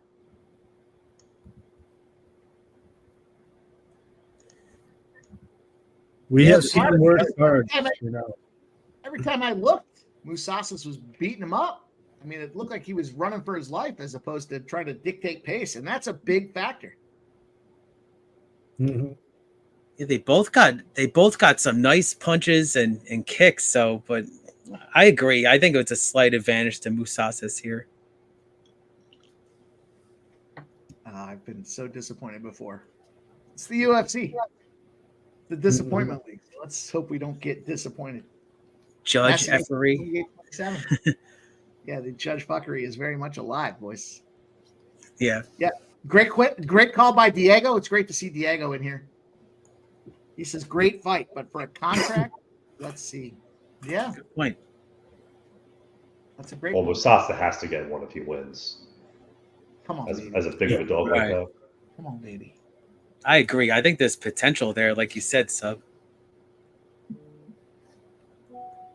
Let's see. Split. Yeah. You got a split.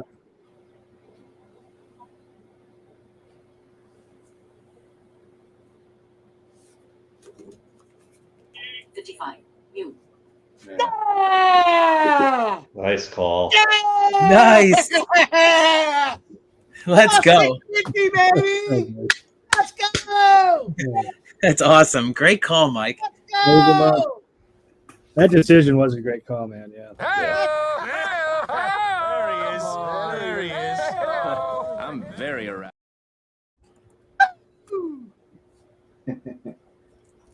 Let's fucking go, baby. Awesome, man. Here's Go.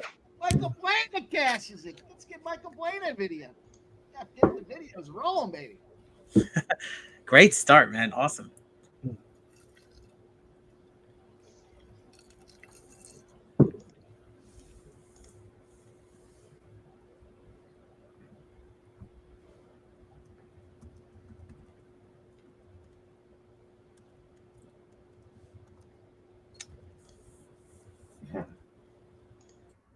Big Skip says Keith needs a racing show. Yeah, I mean, we have some big racing coming up, so it's going to be a lot of fun action. So definitely stay tuned, and thank you, my man. Appreciate that.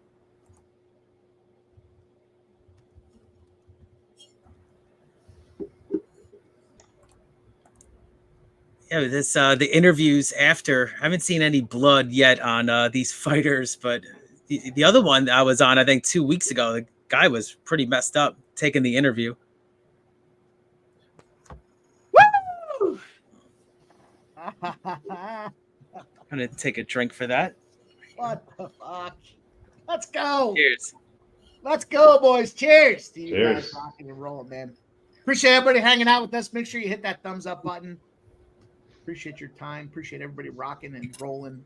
Appreciate the donos. Listener supported. Make sure you get over there to @SportsMoneyWins, fellas. They get the +3.5 on that one too. +105. Let's go, baby. Let's go. Big Skip says just don't do too many shots. We want you guys sober for a little bit. Oh, man. I mean, that's the thing. You know, we're here hanging out with you guys, but these are real bets. We're making some real money here. And Yeah. I like to make my money the way I like to make my money. It warrants a shot afterwards. Man, that was fucking big. That was big. +300, +650, Wow. plus some of the scraps as well.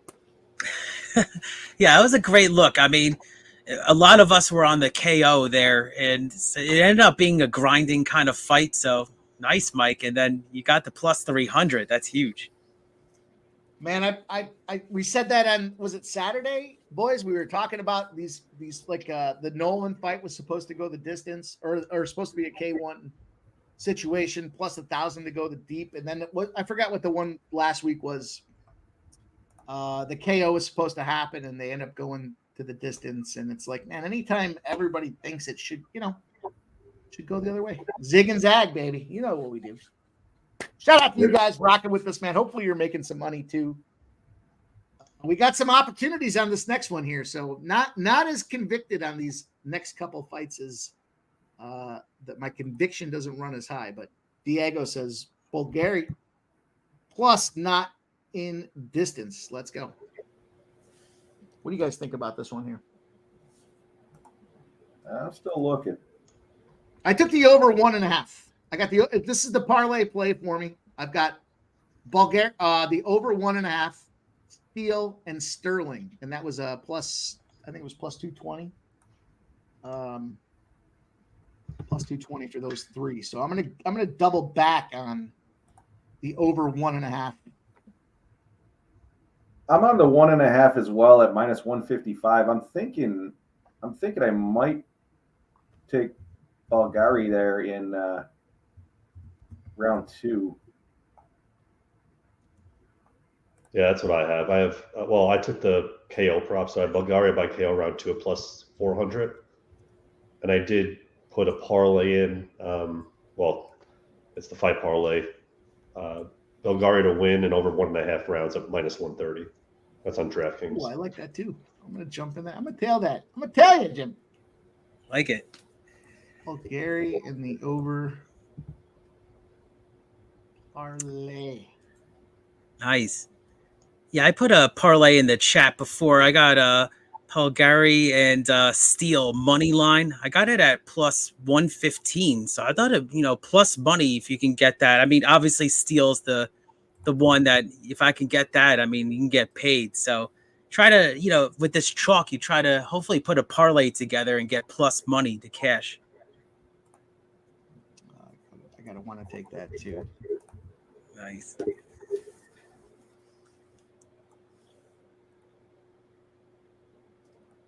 I haven't seen Dana White there tonight. Is he there actually in person? I haven't seen him either now that you mentioned Yeah, it. usually the fighters go up to him right after and everything. He's probably a Red Rock gambling. It comes in. Right? Sounds like one of us, exactly.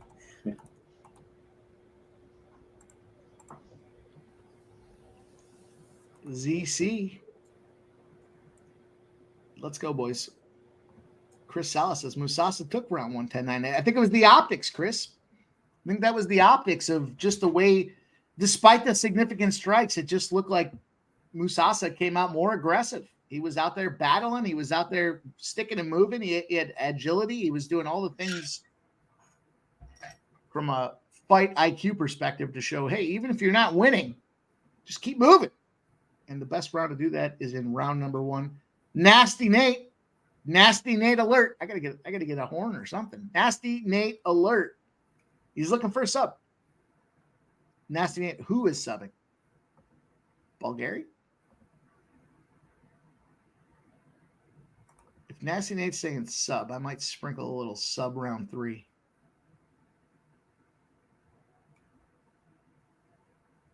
I'm so fucked. I've been so, because of what we've done here, boys and girls, on this Dana White Contender Series, New York State only allows me certain books, and that certain number of books has already limited me. I just don't have options on what we can. I like to spread it out. I'm a big proponent of spreading it around, let everybody equally feel the loss, and unfortunately, that's not the case. Oh, Nasty Nate saying no Steele fight. Otani pulled out. He was scared. Oh, He's you gotta scared. be shitting. That was I had so much money on Steele, man. Yeah, when I say that in my breakdown, this guy pulls out of every fight. It's a joke. He pulled out of 3 PFL fights, for God's sake. Like, he's not serious about this shit. I'm not listening, but hopefully Dana said this guy doesn't get another shot. That's just garbage. That sucks. That fucks up all silence. The Otani fight is off. Steele Otani. The Ottani fight's off? Yeah, he pulled out. What the fuck? Once I again. knew it too. Damn it. Man. Well, he should be fucking whipped on TV for that. That's terrible. If that happens live like this, Dana White should have to go in there and fight the other guy. Oh, damn. What did I miss? Some live confrontation? The Steele fight is called off. Otani backed out. Wow. Oh, man. Voided bet, I guess. Wow. Otani's claim to fame is he beat Pereira back in 2015. I was so sick of hearing that, too. Approaching a decade on that win. Yeah. 10 years ago, he gave him his loss. Well, in 10 years, you haven't done shit. Oh, man. I was looking forward to that. And my parlay. All right, I'm going to have to come up with another play here. I know. And I can't cancel the parlays I already have. I'm just going to take they're going to probably end up being even money or some shit like that. Right. Jolly Robinson says, Chat was saying Otani all day. Yeah, I know. Sons of Silence wants to double up on Belgaroui in the over 1.5. That's disappointing.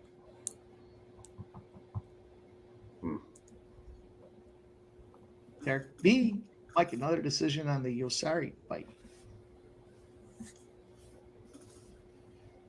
So I wonder what they do. I mean, do they fill? That was basically going to be the last fight, right? So they got to have to fill that in somehow with something. The main event's Stirling. And, okay. Cool. Yeah.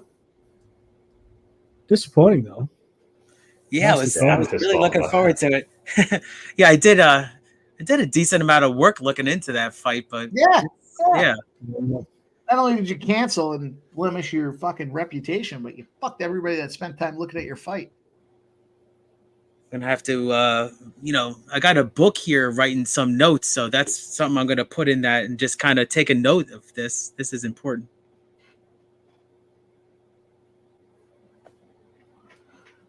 That's disappointing.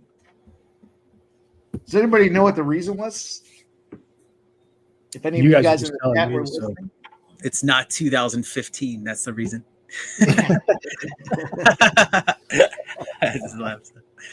That's funny.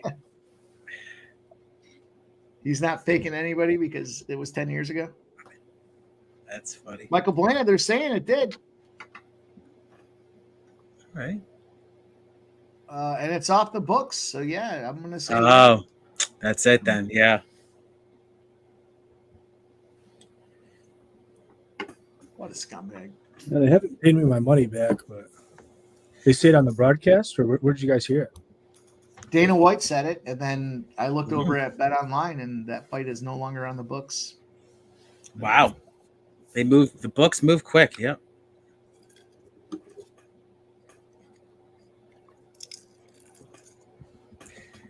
Yeah, I was saying, Jeff, I put a decent amount of time looking into that fight too, and I was gonna, I got to write down some notes about that. I'm still gonna save my notes on that though, just in case if that other, especially if Steele fights soon.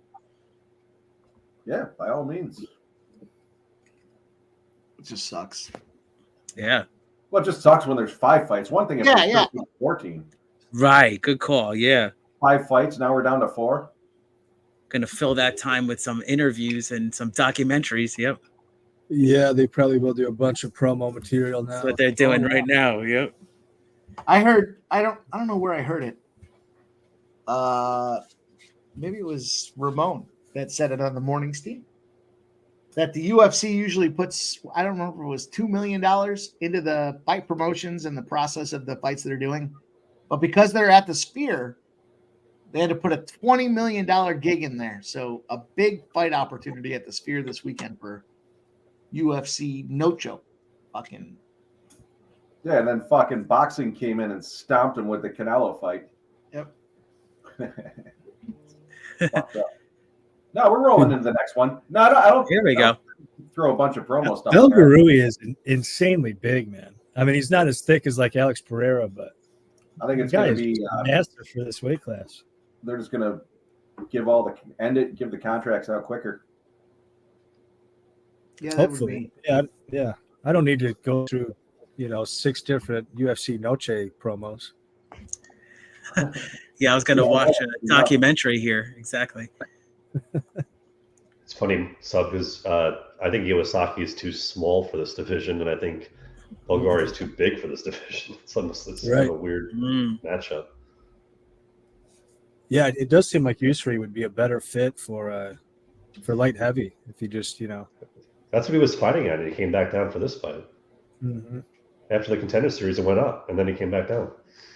I guess Dana wants him to fight at this weight if he joins the UFC.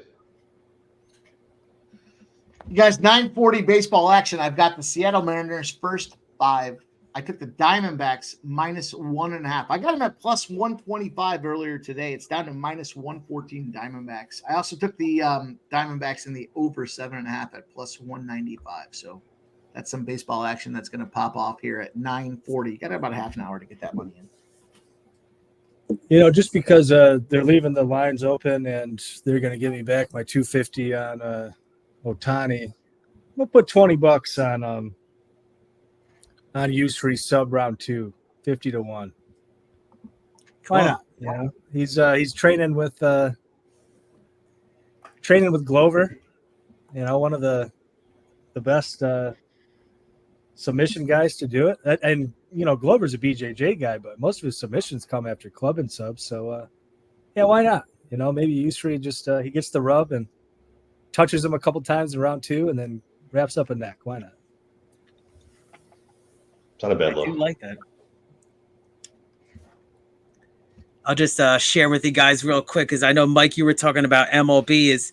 I've last couple of weeks I've cashed on these kind of weak teams. The first 5, their total team over runs, and I just cashed on the Angels. They got 4 runs in the 5th inning, so it took the 5th inning, but got over 1.5 runs plus 128. So that's awesome. Nice. So Twins are up 8-4 right now in the 6th inning, but definitely cashed that. Angels took the first 5 innings, but we got there. You want the noise brought on you? Because here it comes. What? The noise brought on you because here it comes. Just hike the ball, nut job. Thank you, man. Let's go. Stacking winners, boys. Let's get this money. Yeah, the Jays Mets. Yeah, I added the Mets late in show, but I still like that under, and I was on that under 8. So we'll see if that, or 8.5. Was it 8 or 8.5? I don't remember. We'll see what happens. It's 5-1. Yeah. 7th inning. Obviously, the Jays are finding a way. Kansas City Royals are up 5-0. That's a big play for us. All right, we're underway, fellas. I guess this becomes the co-main event.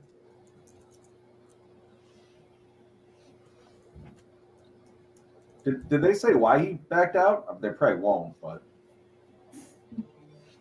No, he was scared. He was scared. Yeah, I'm interested to know. I mean, what the hell? Do they usually give a reason, or yeah? It'll You come at out. least tell us a reason, right? If you're going to shut it down like that, in 2 fights to go, you're out. What happened? They're gonna sugarcoat it. He wasn't feeling good after weight cut, or he got sick, or some bullshit. Said they said he was a bitch. Panic attack is the official reason. That's it. Yeah. He shouldn't get any more chances. Jim, I know you were talking about that before with the multi. Yeah, the PFL bullshit. I mean, they're saying he pulled out due to panic attack is, I guess, the official. No, really. Panic attack. I saw Ramon say that. I thought he was fucking around. No, it's somebody on Twitter, one of the MMA guys. He didn't want me to get paid, man. That's it. They said Steele's going to get show money, and he's going to fight in another Contender Series week. Oh, cool. Week 8, probably, right? Will they go to 6 in week 8? As soon as they can find him an opponent. Yeah. Dana should have gone out there and fought him.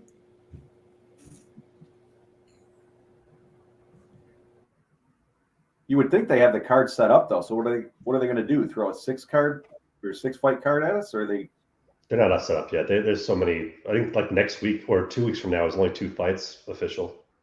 Oh, okay. And yeah. Stirling was supposed to be on in 2 weeks, and so that fight was moved. So there's a bunch of moving parts going on in the next few weeks. Hell yeah, Nasty Nate. Bobby Whip, baby. That one felt like free money. I mean, easy to say it now, but that dude's expected home runs if he played at Yankee Stadium was like 38 more than he has already, and he's already got a shit ton. Felt like a good spot.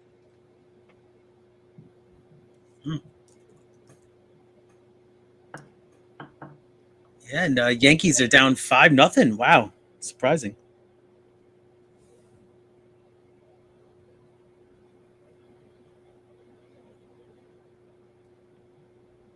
That height advantage with the reach. Yeah, this is the 6-inch reach, right? Yeah.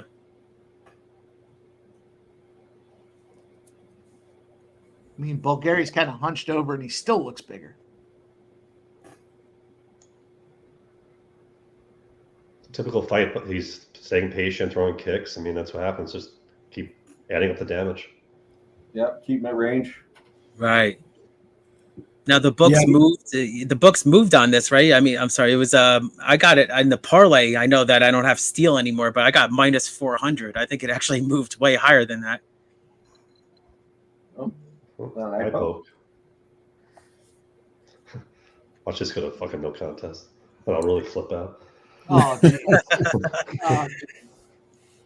Yeah, Iwasaki does a lot of pressing people up against the fence too. He only did it briefly in this round, but I kind of expected at least some of that. Although, in all fairness, Bulgari tried the eye poke and missed, and then came back in and whacked him again. Yeah, he definitely raked the eye. That's what an eye poke looks like. And then he takes him down. Nice jumping. Oh, wow, look at that. Pull that. Push kick to a takedown. Wow.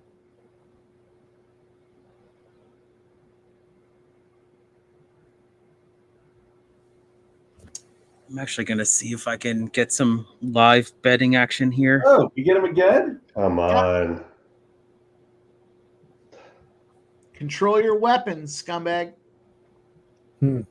Official timeout. That one I didn't really see in real time. I'd like to see the replay on that one. There it is. Little thumb. Yeah. Just a warning. I'm gonna get you. I'm gonna get you a third time. Yeah. Right. You would think if you're an eye poke guy, you wouldn't be clipping your nails, right? You want to give him a little scratch across that eyeball. They check the nails though. They'll make you. Yeah. Make you cut them when they're long. It'd even be worse if you clipped them. Now you got them sharp, jagged edges. True. Yeah. Just cut them into points. I'd be so fucking dirty if I was a UFC fighter. You'd be like the Ric Flair of UFC fighters, Mike. I would specifically practice the fence grab so it didn't look like I was grabbing the fence. If you've got it'd be hard for Rivers, me to find a practice opponent that's okay with taking practice nutcakes, but I'd be practicing that too. Save it for round 2. you say if you got Rivers fight goes the does not go the distance is plus money. It got up to plus 120. I almost took it. It bounced down to minus 105, but it's plus 100. Interesting. Take it between rounds here. Hopefully it gets a little bigger. Nani is a tree scientist, says the poplar trees are dropping. Tell you that first round was a lot closer than you would think. Yeah, actually. Yeah, they're going at it. Nani, you come on up to New York. I'll show you the seasons. There's a distinct line between all 4 of them. All 4 of the seasons. We've decidedly moved to the fall, but you'll know when winter comes.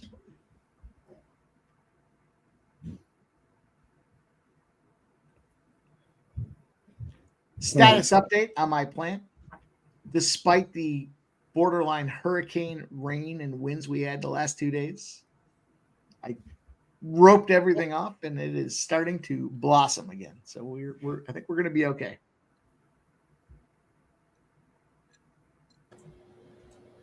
Man, we had like four feet of rain that fell in, I don't know, like an hour and a half the other day. Wow. It's crazy.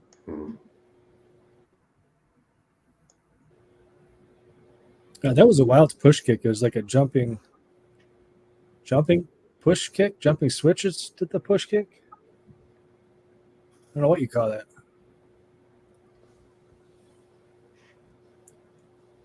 All right. Yeah, he's ready to go. Like to see a little grappling action going on here. What are the what's the live betting lines? Let's take a look here. Let's see. Oh, they're pretty wide, but they have come in from.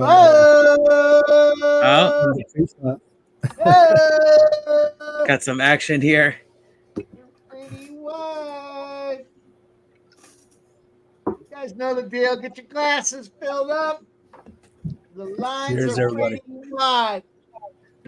Cut time. Shout out to my guy, Sub. You gotcha. Cheers. I feel like Keith set him up on that one. Oof. I did, yeah.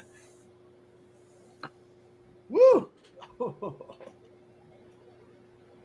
My body's like, dude, it's Tuesday. And you crushed it all week long last week. Yeah, in college, Tuesday was always my non-drinking day for some reason, usually. But, here I am. That's it. Yeah, you got to take the day off. Reboot, recharge.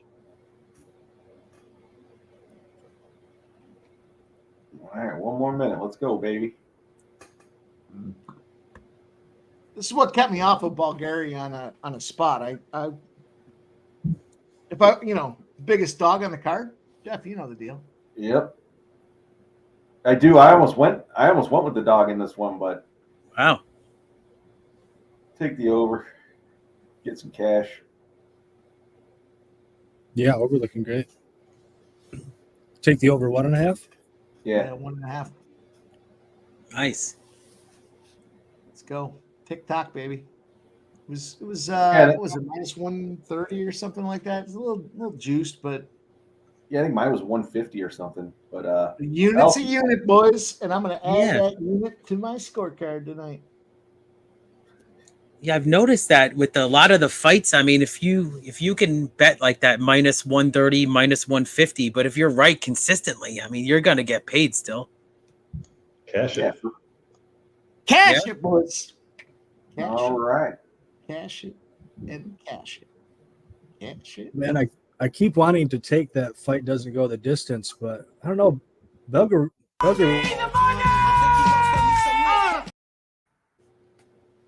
Sorry, Sub. I didn't mean to cut you off. Oh no, you're fine. I was just saying he's kind of looking less and less dangerous though. He's not really getting his game going now.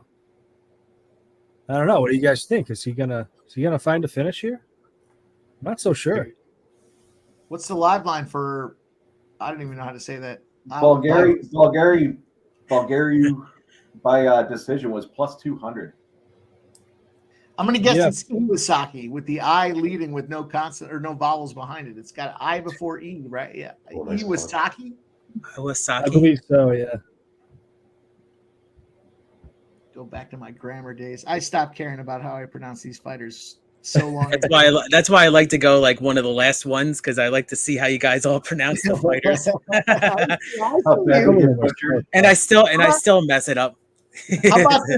How about this Cubs and Dodgers game? Who wants to give that one a try? The what? Let's see. The Cubs and Dodgers game. Anybody's free to go. I'll give you the first one. It's Imanaga. Shote Imanaga. I mean, it's Yamamoto, right? It's easy, but what about the first name? Imanaga Yamamoto. There's so many fucking vowels in that last game pitching matchup. I've literally gone to Google and like they actually have the audio on some of them, like play it and then like because I make videos for the horses, so sometimes you really have to try to get the name and the pronunciation right. Nasty name. Remember when he kept playing and cut him off like 5 times? He says, "I saw it had me dying." We have a good time, boys. We enjoy ourselves on this thing. Shout out to all you guys watching us. Make sure you hit that thumbs up. More importantly, get out there and follow @SportsMoneyWins on X if you haven't done so already. We just brought the page up, but we're going to put more of our content out there. That's where you're going to start seeing it. So right now we're kind of rolling it through, Pimp Slap and the boys, but you're going to see it over there @SportsMoneyWins. So make sure you follow. You don't want to miss. We'll have a process to move it over. I'm not going to say it's Smoke. I heard you earlier. We're going to have a process to move it over, Smoke. That's funny. I saw the tweet. I quoted the tweet and everything. Yes, Sports Money Network. Let's go. I think we've got a double eye poke right now, and he's already been worn twice. And I still don't think he's going to give him the point. He's giving him the point. Isn't that I think it's made a double. I think he got him with one thumb and then the other in the other eye. So that's 4 eye pokes in one fight? Because he already got 2. Respect to that. I mean, that's what I'm saying, boys. That's what inspired me to say I'd be working on my DGen game. I'll figure out a way to give you the eye poke. I'll figure out a way to grab the cage. I'll figure out a way to not kick you. What's the live line on the Asian guy? Well, it was minus 810 before the eye poke for Bulgaria. No, he takes a point. Might be worth going the other way. Yeah, he's taking a point. And what are they adding time here? It looks like, yeah. How many fucking warnings do you get? A warning indicates you get one more chance. He's gonna. No, he took it. He took the He point. took it. Now it's Yeah, plus he took it. 250 live. He's gotten 4 warnings. You can't do. Yeah, You just it can't took do that. 4, dude. but Plus What, you poke him 250. again? You poke him again? Oh no, the round's over. Oh, the round's over. Mike, that's so funny. What do you guys think? Plus 250? I On think, the it's dog? worth it. I think it's worth a shot. That looks Wow. pretty close. I am gonna move on. I don't know though. I mean, Yeah, don't plus 400 going in. Wow. you think that he's down 2-0 plus the eye poke? So even if he wins this third, that's Draw. still a draw, and you're just gonna push, don't you think? I don't know that he's down 2-0 though. I mean, what I've seen thus far, it kind of feels like that fight we saw two fights ago. Take a little. What is his name? Imanaga? I don't know. Iwasaki. Whatever. Yeah, if you think he Look at won one of DC those first wrestling 2 that rounds, title. and then yeah, it's probably value. Cool. Um, Now it's Yeah, it was plus really 345. round 1. Yeah. Yeah, take him live. What do you guys got for your best number? Let's see what Plus- it's mine an is. Plus interesting 325. look. His eyes are DK, messed up. holding a 325. Rivers has a plus 380. Yeah, I see a 325 as well. I'm taking the 325. Mm. Iwasaki, 325. Put me in the books. Oh, he's getting touched up. I wish I could get Rivers doesn't have it. I'd take that plus 380 if I could. Yeah, he's got to finish him here. Or he's toast, I think, is my opinion. And if I end up with a push, then fuck it, because I'm getting a 325. Don't fuck with those Korean fighters, man. Georgians and Koreans. And Dagestanis. Those are my countries of choice. And ginger Russians. That's put 4 in there. Ooh, he's mouth breathing though. Is he? Anymore? Yeah. That's it. No, that's it. I got Love 4. it. And That's Philadelphia fighters. Philadelphia fighters. I love it. That's how my caps go. Oh, Iwasaki on the back. Is he from Has Philly? a Is he ground from room yet? Georgia? Yeah, he's not gonna get it.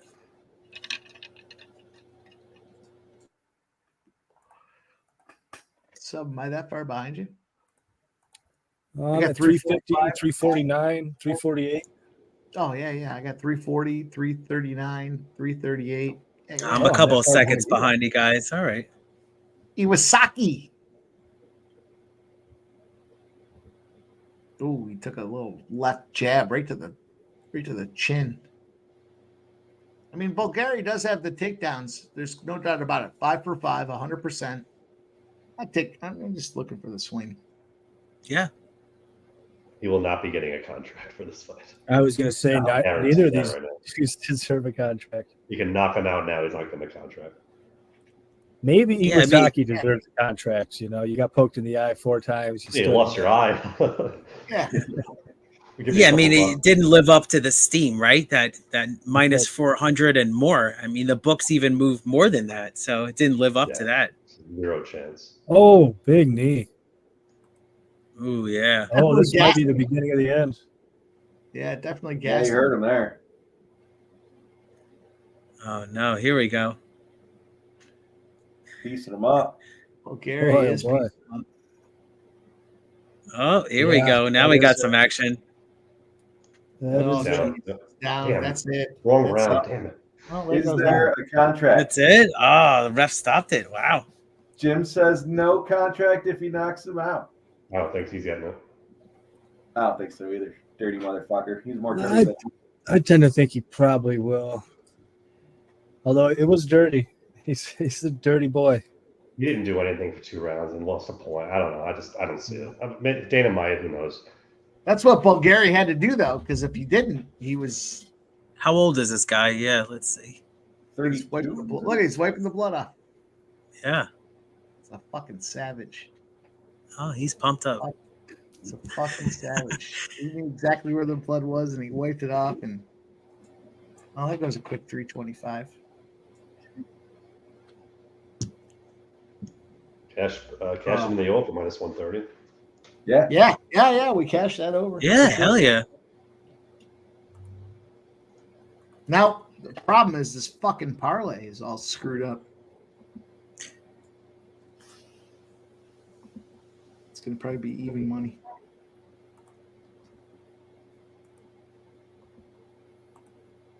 Looks like money's coming in on the under on this next fight. Hmm. The Sterling fight. Yanni's on the over 1.5 in that Stirling fight. So everybody's on the same page. Yeah, that's interesting to see the under start to take some steam because it's kind of been the opposite all week. Yeah. Man, I was running this UFC card right up until I took that live bet. Caliari inside the distance, Musasa decision, Bulgaria over 1.5, Bulgaria and the over 1.5, the fucking shitbag parlay. Yeah, man. I mean, I guess in hindsight, I wish I would have taken that fight doesn't go the distance at plus money, but I don't think Belgaroui was showing us enough where it was obvious it was trending towards a finish. You know, right up until he got that knee, it was, kind of a grinding fight. If he didn't get that knee, this would have been he would have won by decision probably. Mm-hmm. Even with that point deduct, but right.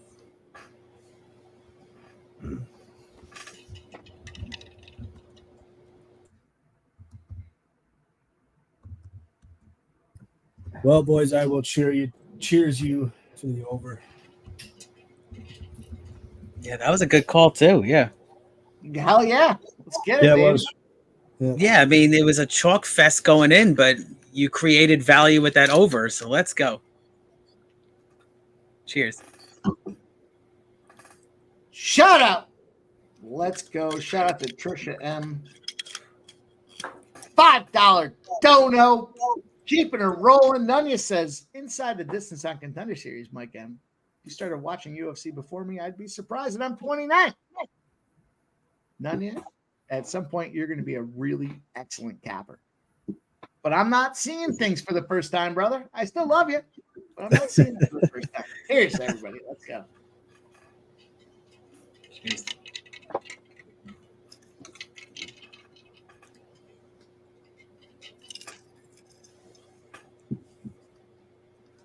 Well, I don't think we got a chance to talk about the main event, did we?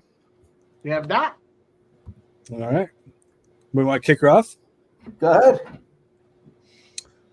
Well, yeah, I'm kind of considering adding the lines that I took are not quite as good now, but I like Stirling here. I can kind of make the case for Latu. I'm not exactly sure how to pronounce that, to be honest. It seems like it was different when I watched the tape on who's calling the fight. But yeah, I like Navajo Stirling, man. I think this guy has aura.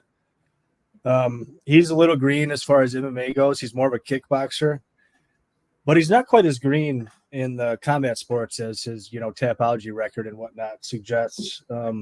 King of the Ring is a big kickboxing tournament in that region of the world. He's won it twice, I believe twice in a row. Might have been 2 out of the last 3. But it's a nice feather in your cap. And I think this kid is good. City kickboxing, they have their problems with grapplers and whatnot, but Phillip Latu just not really a guy that's ever shown any interest in wrestling. He's a striker in his own right, also has a kickboxing background, done pretty well in the kickboxing world. I like Stirling over 1.5. I got plus 134. You can still get it plus money. I'll put a half unit on that, and I put a half unit on it. Line was at Rivers, but Stirling by decision plus 420. I'm thinking about adding to that Stirling and over 1.5 position. Latu's dangerous early. Guy's got quick hands, kind of a brawler. He does have good pressure. But if you watch the Stirling guy, man, he's very big, he's very long, and he's great at keeping the distance. He's got a really great teep. He'll throw to your belly. Long jabs, good at skirting around the outside. I think he can keep Latu off of him and cruise to a pretty easy decision as I see it. I like that decision line at plus 420, man. I think they're overrating Stirling's knockout equity here. That's only like even money or around there arounds. Stirling could knock him out. Latu is dangerous early. Latu could perhaps get the knockout, but yeah, I like Stirling and the over. Stirling a decision, and yeah, I'm potentially adding here. All right, Jim, how do you feel about this one? Yeah, so I mean, Sub is right with Stirling. Obviously, from City Kickboxing, and City Kickboxing does a good job to get their fighters ready for MMA. To his point, he's green, right? He's four professional fights, basically all fought in the Oceanic area. Really fought no one. I mean, his previous fight, who was it, Key, the guy from PFL, who was garbage. I mean, but again, like I said before, you just beat the people in front of you, and he did. How I'm going to go? There's a few red flags for me with Stirling, and I did bet Latu here. So my bets are Latu at plus 3.5, plus 160. I couldn't believe that because I do believe that this goes to decision, as Sub indicated. So one of the reasons why I think so is because this fight was accepted 6 days ago. Sterling kind of jumped in here. He came to the United States a few days ago. So here's my thought on that, right? So he's always fought in the New Zealand, Australia area. Now he's going to fight in Vegas with like 3 days notice. How prepared is he? Has he trained here? Has he trained? He hasn't had a camp for this fight. So you have to wonder about that. I really like Latu's ability to brawl. I like his volume, and Latu isn't from like nowhere. He's from Elevation Fight Team, and what do we know about Elevation Fight Team? They have cardio for days, and they will throw for days. And he's a tough guy. This guy, like he gets touched and he doesn't wobble. He will go at you. He will eat strikes. The reach for Sterling is concerning. If 83 inches is true, that's pretty scary, especially for this weight. But at the same time, I still think Latu can work through it. He's been in kickboxing tournaments himself. I think he lost in a final, but he still got to it. So I like Latu here. Not necessarily. The price has gotten to a point where maybe I might take a little bit on the money line at a plus. I think I'm seeing plus 310 on Latu. That's intriguing for me because earlier it was like plus 220. But my official bets will be Latu plus 3.5, plus 160, plus 3.5 rounds, plus 160, and then fight to go to decision at plus 175. Because like I said earlier, I think with short notice fights, they tend to go to decision. They feel each other out for the first round and a half. It seems like, and then they kind of get to it. So I'm going to go on that play as well. So those two plays for me. All right, Keith, I know you got a play in this one. Yeah, I mean, great points on the analysis there, everybody. Yeah, I mean, both of these fighters are actually on a KO win streak, so that's interesting to me. So it's like worlds collide here, right? So it's Sterling is 4-0 with 3 KOs, 3 KO win streak. Now this is his third fight of 2024. So do you like the recency or not? There, I do like the more experience. And Latu is slightly more experienced, with the more fights. But as far as this, I just thought both fighters very similar build. I mean, they're around the same height, weight. So that was interesting to me too. But Sterling is much younger, 7 years younger here, and I just thought maybe more of the upcoming type. So I was looking at Sterling here for a couple plays. Sterling by decision was going to be one of my official plays, and then Sterling KO also. So kind of all over this guy tonight. I think the UFC would want a guy like this to to sign a contract now with the cancellation of that fight. Maybe he can get the big spotlight here. So I don't think it's going to be a total walkover. I think that also that's why I'm playing the decision as well. So I think it's going to be a grind for a while, but I'm on Sterling KO and then Sterling decision. I like it. I was looking at Sterling by the points earlier in the week, and as the week progressed, I think Sterling's going to win it. I jumped on Sterling by KO for a unit, and then I put a quarter unit on rounds 1 and rounds 2 at plus 250, plus 300. Like I said earlier in the week, I like the I like the points on Stirling, but and I like the aggressiveness of his opponent here, but Latu. But I think Stirling's going to get it done here. Mike, I see you put your play out there, please. Yes, sir. Yes, sir. I'm with you boys on Stirling KO. I got 1 unit on that spot there. I got a half a unit on Stirling to win in round 2. Doesn't matter how he does it. Plus 400. And the fight ends in round 2 for a half a unit at plus 300. Look. We're up, what? 10.5 units. We got this bullshit parlay that's probably going to pay even money because of this bullshit Steele situation. I'm rolling it. I was hoping, last week, huge high water mark between baseball and the Dana White Contender Series, but Steele fucks around, and here we are. So that's what you got, boys. I got it in the chat. Everybody can get that action with us. Shout out to everybody that's rocking with us, man. Appreciate you guys getting it done. We're going the distance here. We are right there. We've got, we'll sit around. We'll talk to you guys about these contracts as well to see what's going on. But I'm going to take a shot. I'm going to take a shot to everybody in the chat. And most importantly, 5-member dono. Oldie. A nephew. Here we go. We got Michael P, the $9.99 super sticker. We got Trisha M, the $5 dono. And we got Oldie gifting 5 memberships, man. I'm going to raise the glass. Put them on. Hi, boys. Cheers. Oldie, we appreciate you. We appreciate all you guys and girls rocking with us here tonight. Gifted memberships. We're listener supported. This means a ton, man. It does mean an absolute ton. So I appreciate everybody hanging out with us tonight. Cheers. Whew.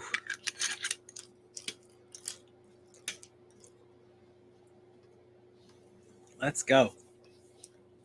Yeah, I was really looking forward to this fight. This is going to be a good fight, I think.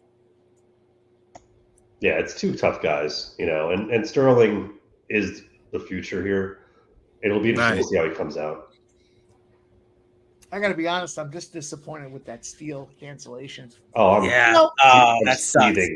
I'll tell you what, I haven't been so disappointed until the last time I went to an MMA event with Jeff up at Seneca, Niagara. It was like a 12-person card. It was right around COVID. Jeff's like, oh, they got 4 fighters going. Fuck, dude, what? Everybody backed out. It was literally right at the start of COVID. 4 fighters going. Yeah, world was shutting down at that point. Yep. Ironically, after those 4 fighters went, Jeff checks us into the hotel. I said, I'm gonna go play some blackjack. I won like $400 or $500. Took us up to the steakhouse there, had a nice dinner, stopped serving us shots because we were we could only put them in drinks. And all of a sudden, we go down to the main event. I lost my voice for like 4 or 5 days after that. It was a lot of fun. Yeah. What's the date of that LFA event we're going to? I think it's October 18th. Okay, 18th. So if anybody is in the Western New York area on October 18th, we're going live, baby. We're going out to the event. We'll do some live stuff for you guys. Have some fun giving you guys some drunken. It's going to be, listen, I don't go to a lot of live events, but when I do, I show them how to drink. It's going to be a party. Oh, cool. Yeah, October 18th. All right. I'll have to maybe see if I can make this work. Very cool. Oh, October 18th, man. It's the LFA Seneca Niagara. We're going to the Bulls game on Saturday. I think we're going to the Bulls game on Saturday. And we're going to that Bills tailgate on Sunday. It's going to be a trifecta extravaganza. Anybody that's in the Western New York area, hit us up, man. Let us know what you guys got going on for plans. We will fucking make sure that we all rock and ride together. Let's make some money, boys. This is the last fight of the night. Anthony Gallo says, who wants mustache rides? I was waiting for some to say I do.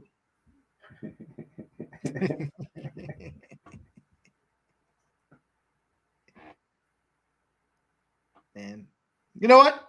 4 or 5 fights, it doesn't matter. It was fun hanging out with you guys tonight. We're getting it done. We're having a good time. We're making some good money. We'll stick around. We'll watch what happens. We'll see who Dana White gives the contracts to as well. So Latu is on a 4-fight win streak. He's finished all 6 fights by knockout. The knockout is strong, and that's why I think he opens his chin up to get busted. Fanatical Jim. I don't know if we got a chance to talk to Fanatical Jim about No, this. you gave him out. You gave him Yeah, out. I get his hooks out. Oh, fuck you, Jim. How about that? Plus 3.5 is a decision bet. The fight goes the distance is plus 175 and Latu plus 310. Jim's looking to cross me on the leaderboard here with Latu. And there you go. You're not on the island. You're on the island with Jim. So much fun. You guys, it's always a good time. Make sure you go out and check out the Sports Money Community tab. We're talking about, what's your favorite live stream? We're debating how do we move forward with football. We want to do live football streams as well. Do we do Thursday nights, Sunday nights, Monday nights? Do we keep going? I mean, look, we only got 3 spots left for Dana White Contender Series. So we got a big window opening up. And we don't want to miss the NFL. So you guys tell us, listener supported, listener driven. You guys decide how we move forward. Let's go. I had a good time tonight. I made some money tonight. I made 10.5 units just on the old UFC. Oh, the problem is this bullshit parlay. Should have been almost 2.5 units. As long as Stirling wins, it's probably going to be even money. We'll see. Yeah, I caught some back on that third round of whatever the hell his name is, Belgaroui.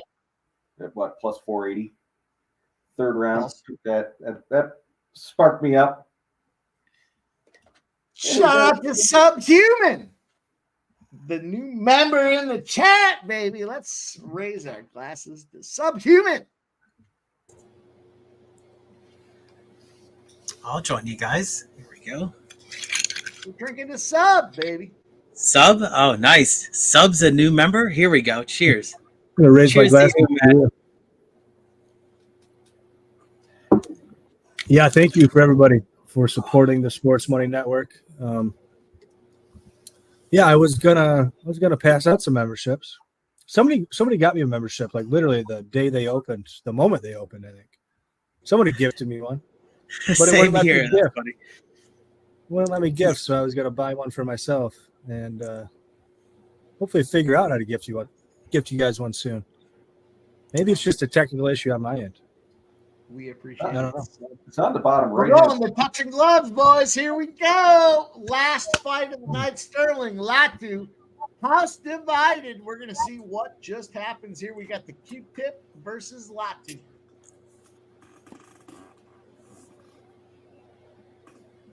Q-tip. Tell me that dude doesn't look like a Q-tip.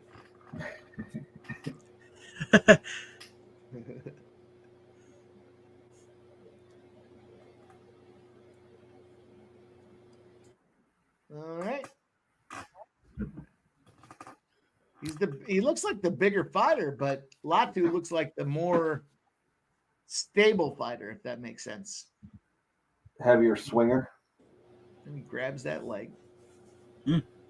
Sterling puts that leg out there, and all of a sudden he grabs it, and he's like, "Oh fuck."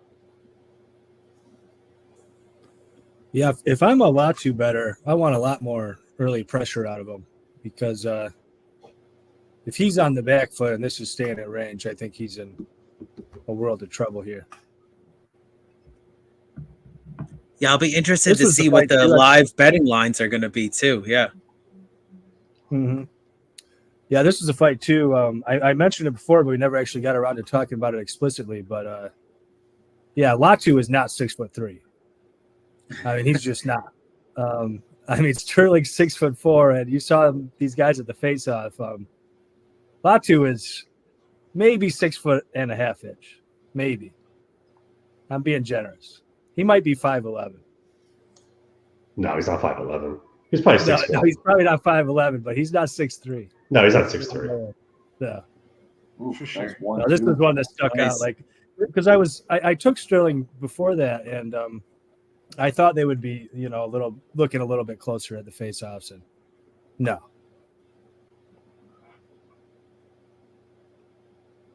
Latu having a little bit of success here. Yeah, it's a nice right by Stirling there. Mm-hmm.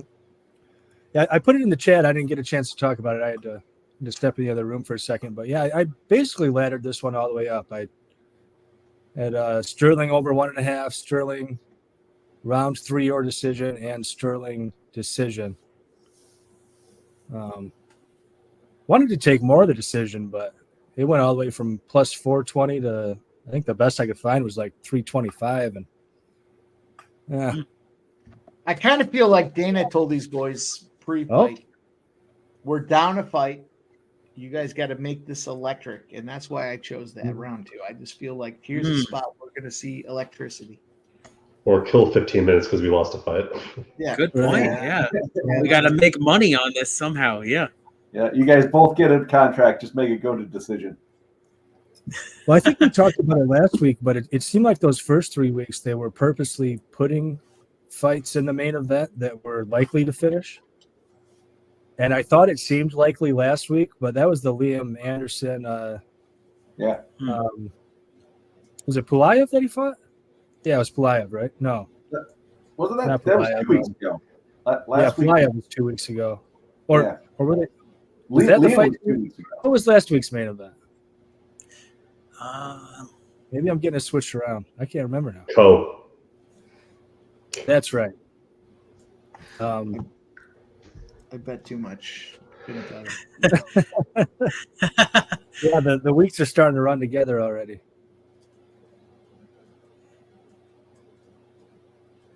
Crazy, wow. Let's go.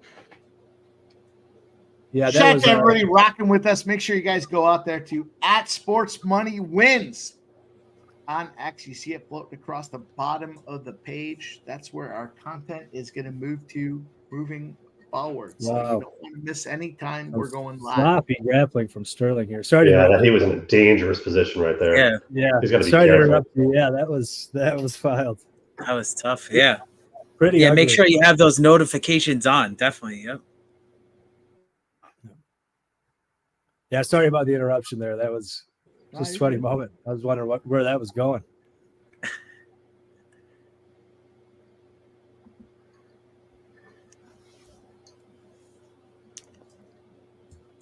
Well, it's probably a Stirling round, I would say. Not an especially pretty one. It was close, but I think it was a Stirling round. Yeah. You know, I'm looking for round 2. I don't care Wow. who won this round. Just give me round 2, baby. That was an Sterling. interesting look at a wheel kick there.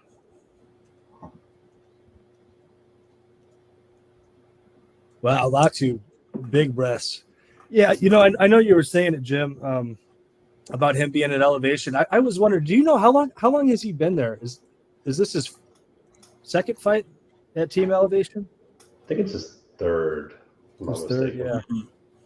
Because I mean, they have a way of turning people into cardio machines, but throughout his career, he has a way of slowing down. But having said all that, you know, a lot of his fights, he's kind of a madman in round 1, and he really wasn't there.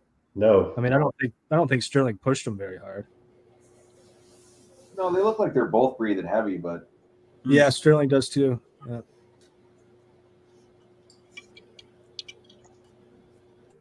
See, it looked to me like Stirling was just trying to take some deep breaths just to get himself back to neutral. That's how I analyzed that one.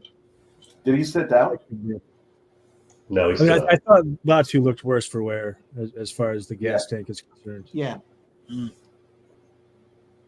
Latu was kind of hunched over. His breaths weren't like so much trying to recalibrate himself. You know, every time you got something going on, you take a big deep breath, you recalibrate yourself. That seemed what Stirling was doing. Latu just looked hunched over, Right. struggling to Yeah, find breath. That's a good way to describe it, I think. Yeah. Yeah, I had Latu at plus, I think, plus 205 going into this, but looks like you're probably not going to get that now. Yeah. What's the line at the live? I don't get them live on my books. Yeah, a Not lot the- of my books just close that. Yeah. Yeah, not the Contender series, anyways. The same as It's Go. actually come in a little bit on FanDuel. Sterling minus 280 comeback. Latu plus 210. Okay. Yeah, DraftKings is dropping to Latu. It's kind of stayed packed. Oh, okay. Not things you Did want to lighter hear. on DK, but yeah, similar story. Rivers, Sterling's all the way down at minus 500. This guy looks like Slim Shady over here on roids.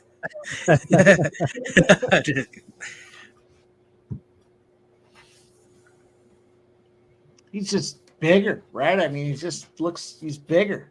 Yeah, he's working the body too, which is huge. Mm-hmm. Yeah, Latu's breathing out of his mouth. Got a mouth breather? I'd like to see more kicks to the ribs. Latu landing some effective shots. Where are you guys at in the feed?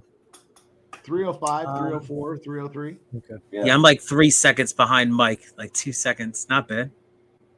Yeah, I think you and I are right together, Keith. Yeah, I'm at 255 right now.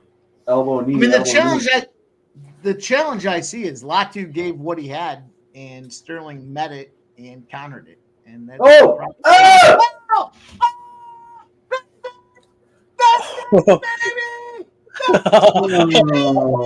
Wow.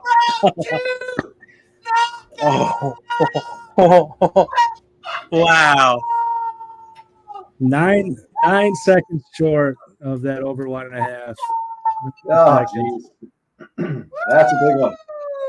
And it looks good. And it looks good until then, too. When I do, I smash the fuck out of it. Let's go. Nice, Mike. Huge. Man, oh man. I got that round two at plus 300. And then I snagged the KO as well. Nice. Yeah, I had the KO as well. There you go, Jeff and Mike and everybody. Awesome. Stirling KO. Man, that left was fierce. Ooh, he caught him with that left punch. 400. 5 ends in round 2 plus 300. Nice. What I have to say, Mike, you're really good. You're really good at these live spots too. So cheers to you, man. That's a nice, great look. Woo! Cheers, boys. I'm gonna take a shot. I just fucking take a shot with it. I'll cheers you, Mike. Man, I can't believe that over 1.5 didn't hit. 9 seconds. Rough. Oof. Yeah. Oh. Mike, you're crushing like plus 200s, plus 300s tonight. It's not even chalk either. It's like huge money. Woo!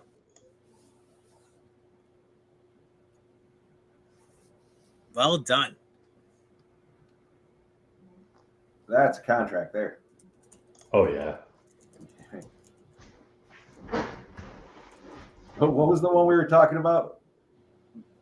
Not getting the contract. Which fight was that? Big boy, yeah. Corrine? Belgaroui or Woo! That was awesome. Not to mention, we'll see what this bullshit parlay pays. That's 18.5 units. Let's see what the parlay is going to pay. Damn, dude. Oh, man. it was going to be plus 135, and it's going to cash. So yeah, I asked before if Dana White was there, and obviously, he was there before when I stepped away. So there he is. He looks pretty excited there. I think he came in late personally because they didn't. Okay. I mean, I don't know that. Again, I'm not listening, but they didn't show him until that fight got called off. Right. That was the first time I saw him. He might have been in the locker room with the guy, saying like, "Are you serious?" Yeah. Trying to talk him out of it. Yeah, exactly, Jim. Boys, I don't want to jinx myself, but I might be the best Dana White Contender Series better on the fucking face of the planet. 19.85 units in Dana White Contender Series? Let's go, baby. Let's go. Glass is high for me. Man, are you fucking kidding me? That was only 4 fights. If Steele had come through, god damn. Boys, cheers. Cheers, fellas. Cheers, Mike and everybody. Cheers. Michael Buena says, oh my God, here he goes. Listen, I'm going to choose to be the humble warrior, Michael Buena. I told you what I was betting. Now you know. I got nothing left to say. That's not true. I got a lot left to say. I'm just going to wait. It's going to sit. Just going to sit back and wait to say it. God damn. Are you kidding me? Yeah, that kind of made my night too. That was awesome. But Mike, I mean, with these plus money spots like that, yeah, I had Stirling KO and Stirling decision too. But look at you, man. Second round spot.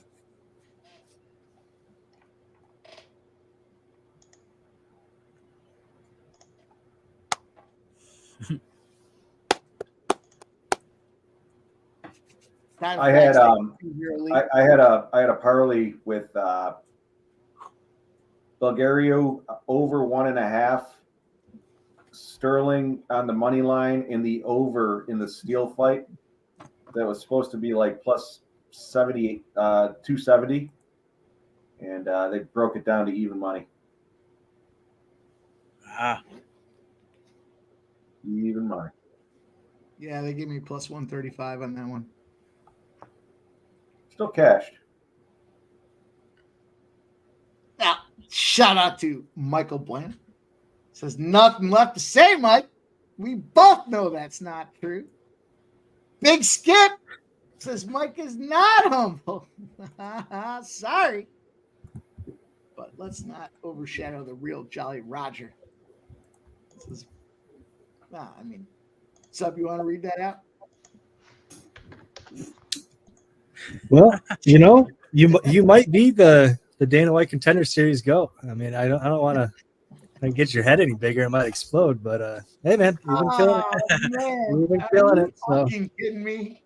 Hats off to you, man. I mean it, man. They're interviewing. God, I am reeling over that tilting loss, dude. I just lost. I lost on the night on that fight, but could you have just waited 9 seconds? Just 9 seconds, Stirling. That's all I ask. Just another. I didn't realize it was that close. Damn. Yeah. Shout out to Sancho. Oh, here's Steele talking right now. Mike is the last megalodon. Is it a 70-foot shark, Sancho? Yeah. We got Nasty Nate. It's really not as hard as Jeff and Sub make it look. Let's go. Real Jolly Roger says, who wins more on all of YouTube? Man, let's go. Mike Big Skip. I'll call Mike Big Head now. I love you guys. Yeah, I've seen in the chat Mike for mayor and everything. You're the man, Mike. I mean, big, huge money making night for you. And they fucked us on that fight. Imagine what would have been, man. Oh, here we go. I mean, Dana White's got a paper in his hand, talking to the Steele and shaking his hand. You just told him give him a contract, even though he didn't fight. Yeah. Said see you in a couple of weeks, probably. Yeah. Yeah, he told him he was going to fight in the Contender Series this year. Hey, he looks happy, Dana White. Dana did call Otani a bitch, though. Did he? Yeah. Did he really?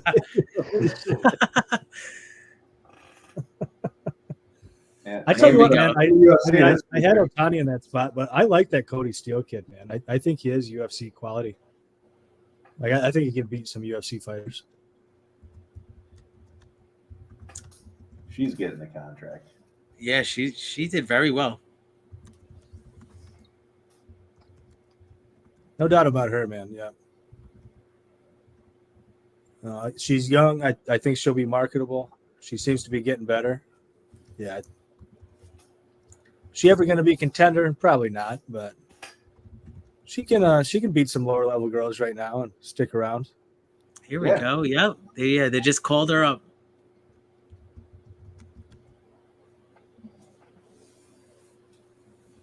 I don't know about him. Oh, I think he might get a contract. Yeah.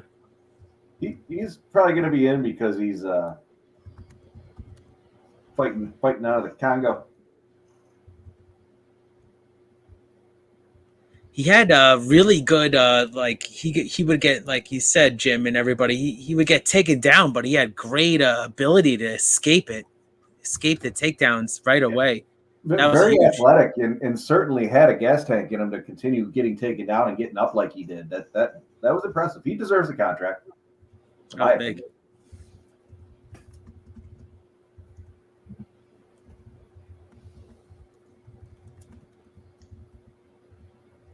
Yeah, you called it. They want him to train in UFC. Okay, yeah. Oh, I think he'll definitely be a fucking solid add to the roster.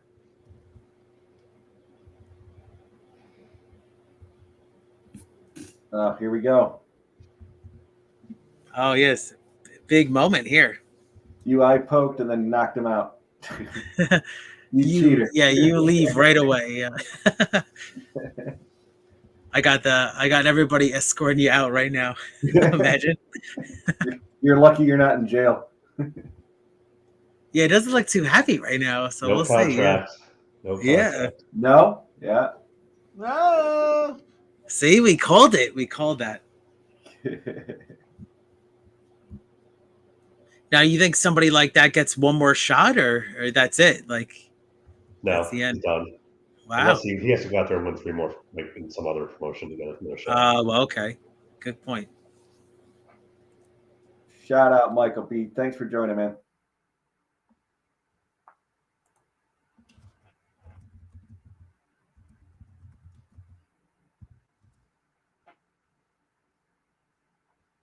That guy sits by himself in shame after the eye pokes and the knockout.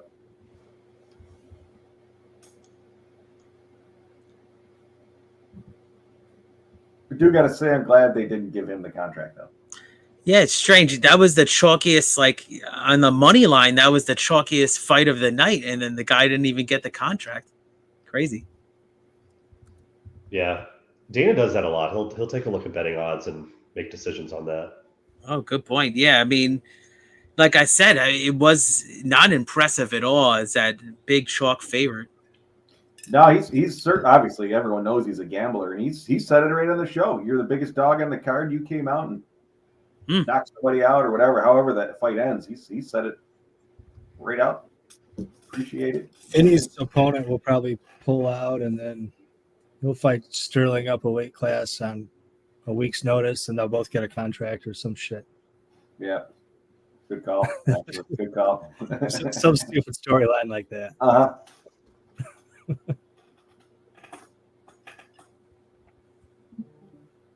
All right. Well, there we have it. Contender Series in the books. Shout out to Keith, each and every side. Boys, I'm going to lay one more shot down for this massive, massive, massive evening. Unfucking believable what was done here. I'm going to shout out Thomas Lewis, newest member. Michael P with the $10 super sticker. Trisha M with the dono. Old E gifting 5 memberships. Stop Human Gaucho, a newest member. And Keith Each Every Stride gifted a membership as well, man. Look at it. You can go fuck around with the rest. These boys are the best, man. It's a ton of fun. I appreciate all you guys rocking with us tonight. Woo! What a Dana White Contender Series tonight. Cheers! Everybody rocking with us on the regular.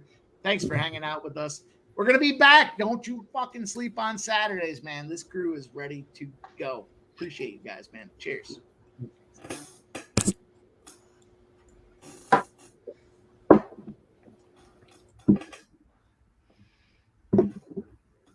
Mike's looking like he's got to chase that one. I sure did.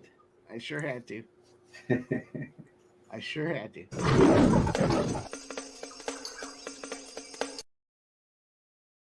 Let's go, boys. Great job tonight. Let's go around the horn. Tell them what's going on with each and every one of you guys. Let's go. MMA Jeff. Tell them about First Strike. God damn it. Let's go.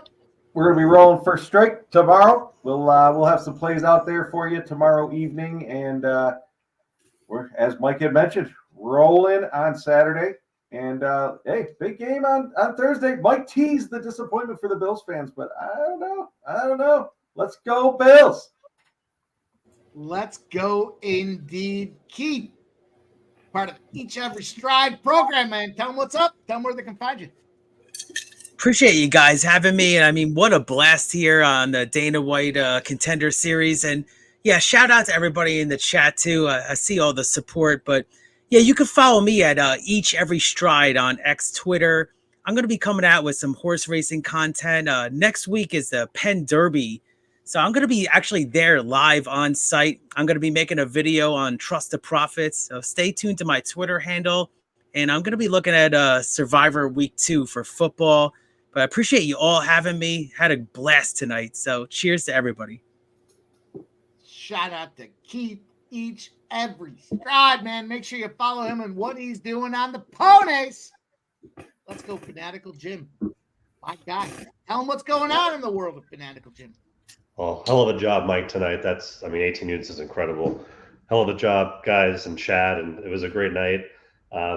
Yeah, at Fanatical Jim is my Twitter handle. I really appreciate the love I've been getting recently on Twitter, and I'm trying to answer as many messages as I can. So, feel free to reach out, and we'll try to cash together on some of these UFC bets. Really looking forward to this weekend. UFC Noche, and Mirab versus Sean O'Malley. You can't ask for better than that as main event. We have college football on Saturday. We got football on Thursday at Jeff's Point. So many things to bet on this weekend. Looking forward to it. Looking forward to cashing with you all. And yeah, like I said, at Fanatical Jim, if you want to reach out and let's make some bets. Let's go at Fanatical Jim. Let's bring on Subhuman Gaucho. Tell him what's up, my brother. Well, I'm going to cheers to everybody on the panel, everybody in the chat one more time. It's great to see everybody. Cheers to you. And do reach out to Jim, man. We're all really happy to have him around here. He's one of the people I most like to talk fights with, and that's saying something because I like to talk fights with everybody on this panel quite a bit, and many besides. But Jim's super sharp, man, and he deserves a million, billion, bajillion followers. So yeah, go give him a follow. And his DMs are open. He's a responsive guy. It was fun spending time with you, man. I'm reeling over that tilting loss. It was a more than $400 swing for me, and it changed my night. And I'm down over a unit. It's my the 2 DWCS win streak comes to an end, but it is what it is. First Strike, as always, we have been rolling there. Somebody that is not named Mike has been 7-0 in their last 7 picks. So I hope everybody joins us tomorrow night. Give us some comments, some likes, all that stuff, and I hope to see everybody Saturday. Always a great time. My guy, man, the community that we are building, fellas, is second to none. The panel leads it off. These guys spend time digging, and I see the messages back and forth every single day trying to give you guys the best of the best, and that's what happens here when we go live. But man, there's so many things happening in the Sports Money Network. It's so exciting. We got Ramon Scott doing the morning steam every day, 9 a.m. The guy comes in giving you guys his best bets, his best looks. You get him early in the day. We got pregame and Monday to Friday. We got First Strike. We got NFL content. We got college football content coming. We got the live streams. We're going live for UFC Noche. Man, where else would you rather be? All we need you guys to do, hit the like, support what's happening. If you're making money, put some comments in the chat.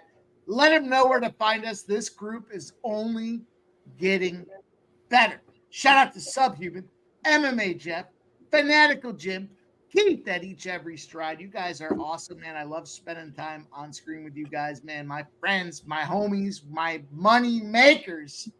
You know we're going to do it again soon. Appreciate you guys rocking with us tonight. Go follow at Sports Money Wins on Twitter. We'll see you guys real soon. We're going to get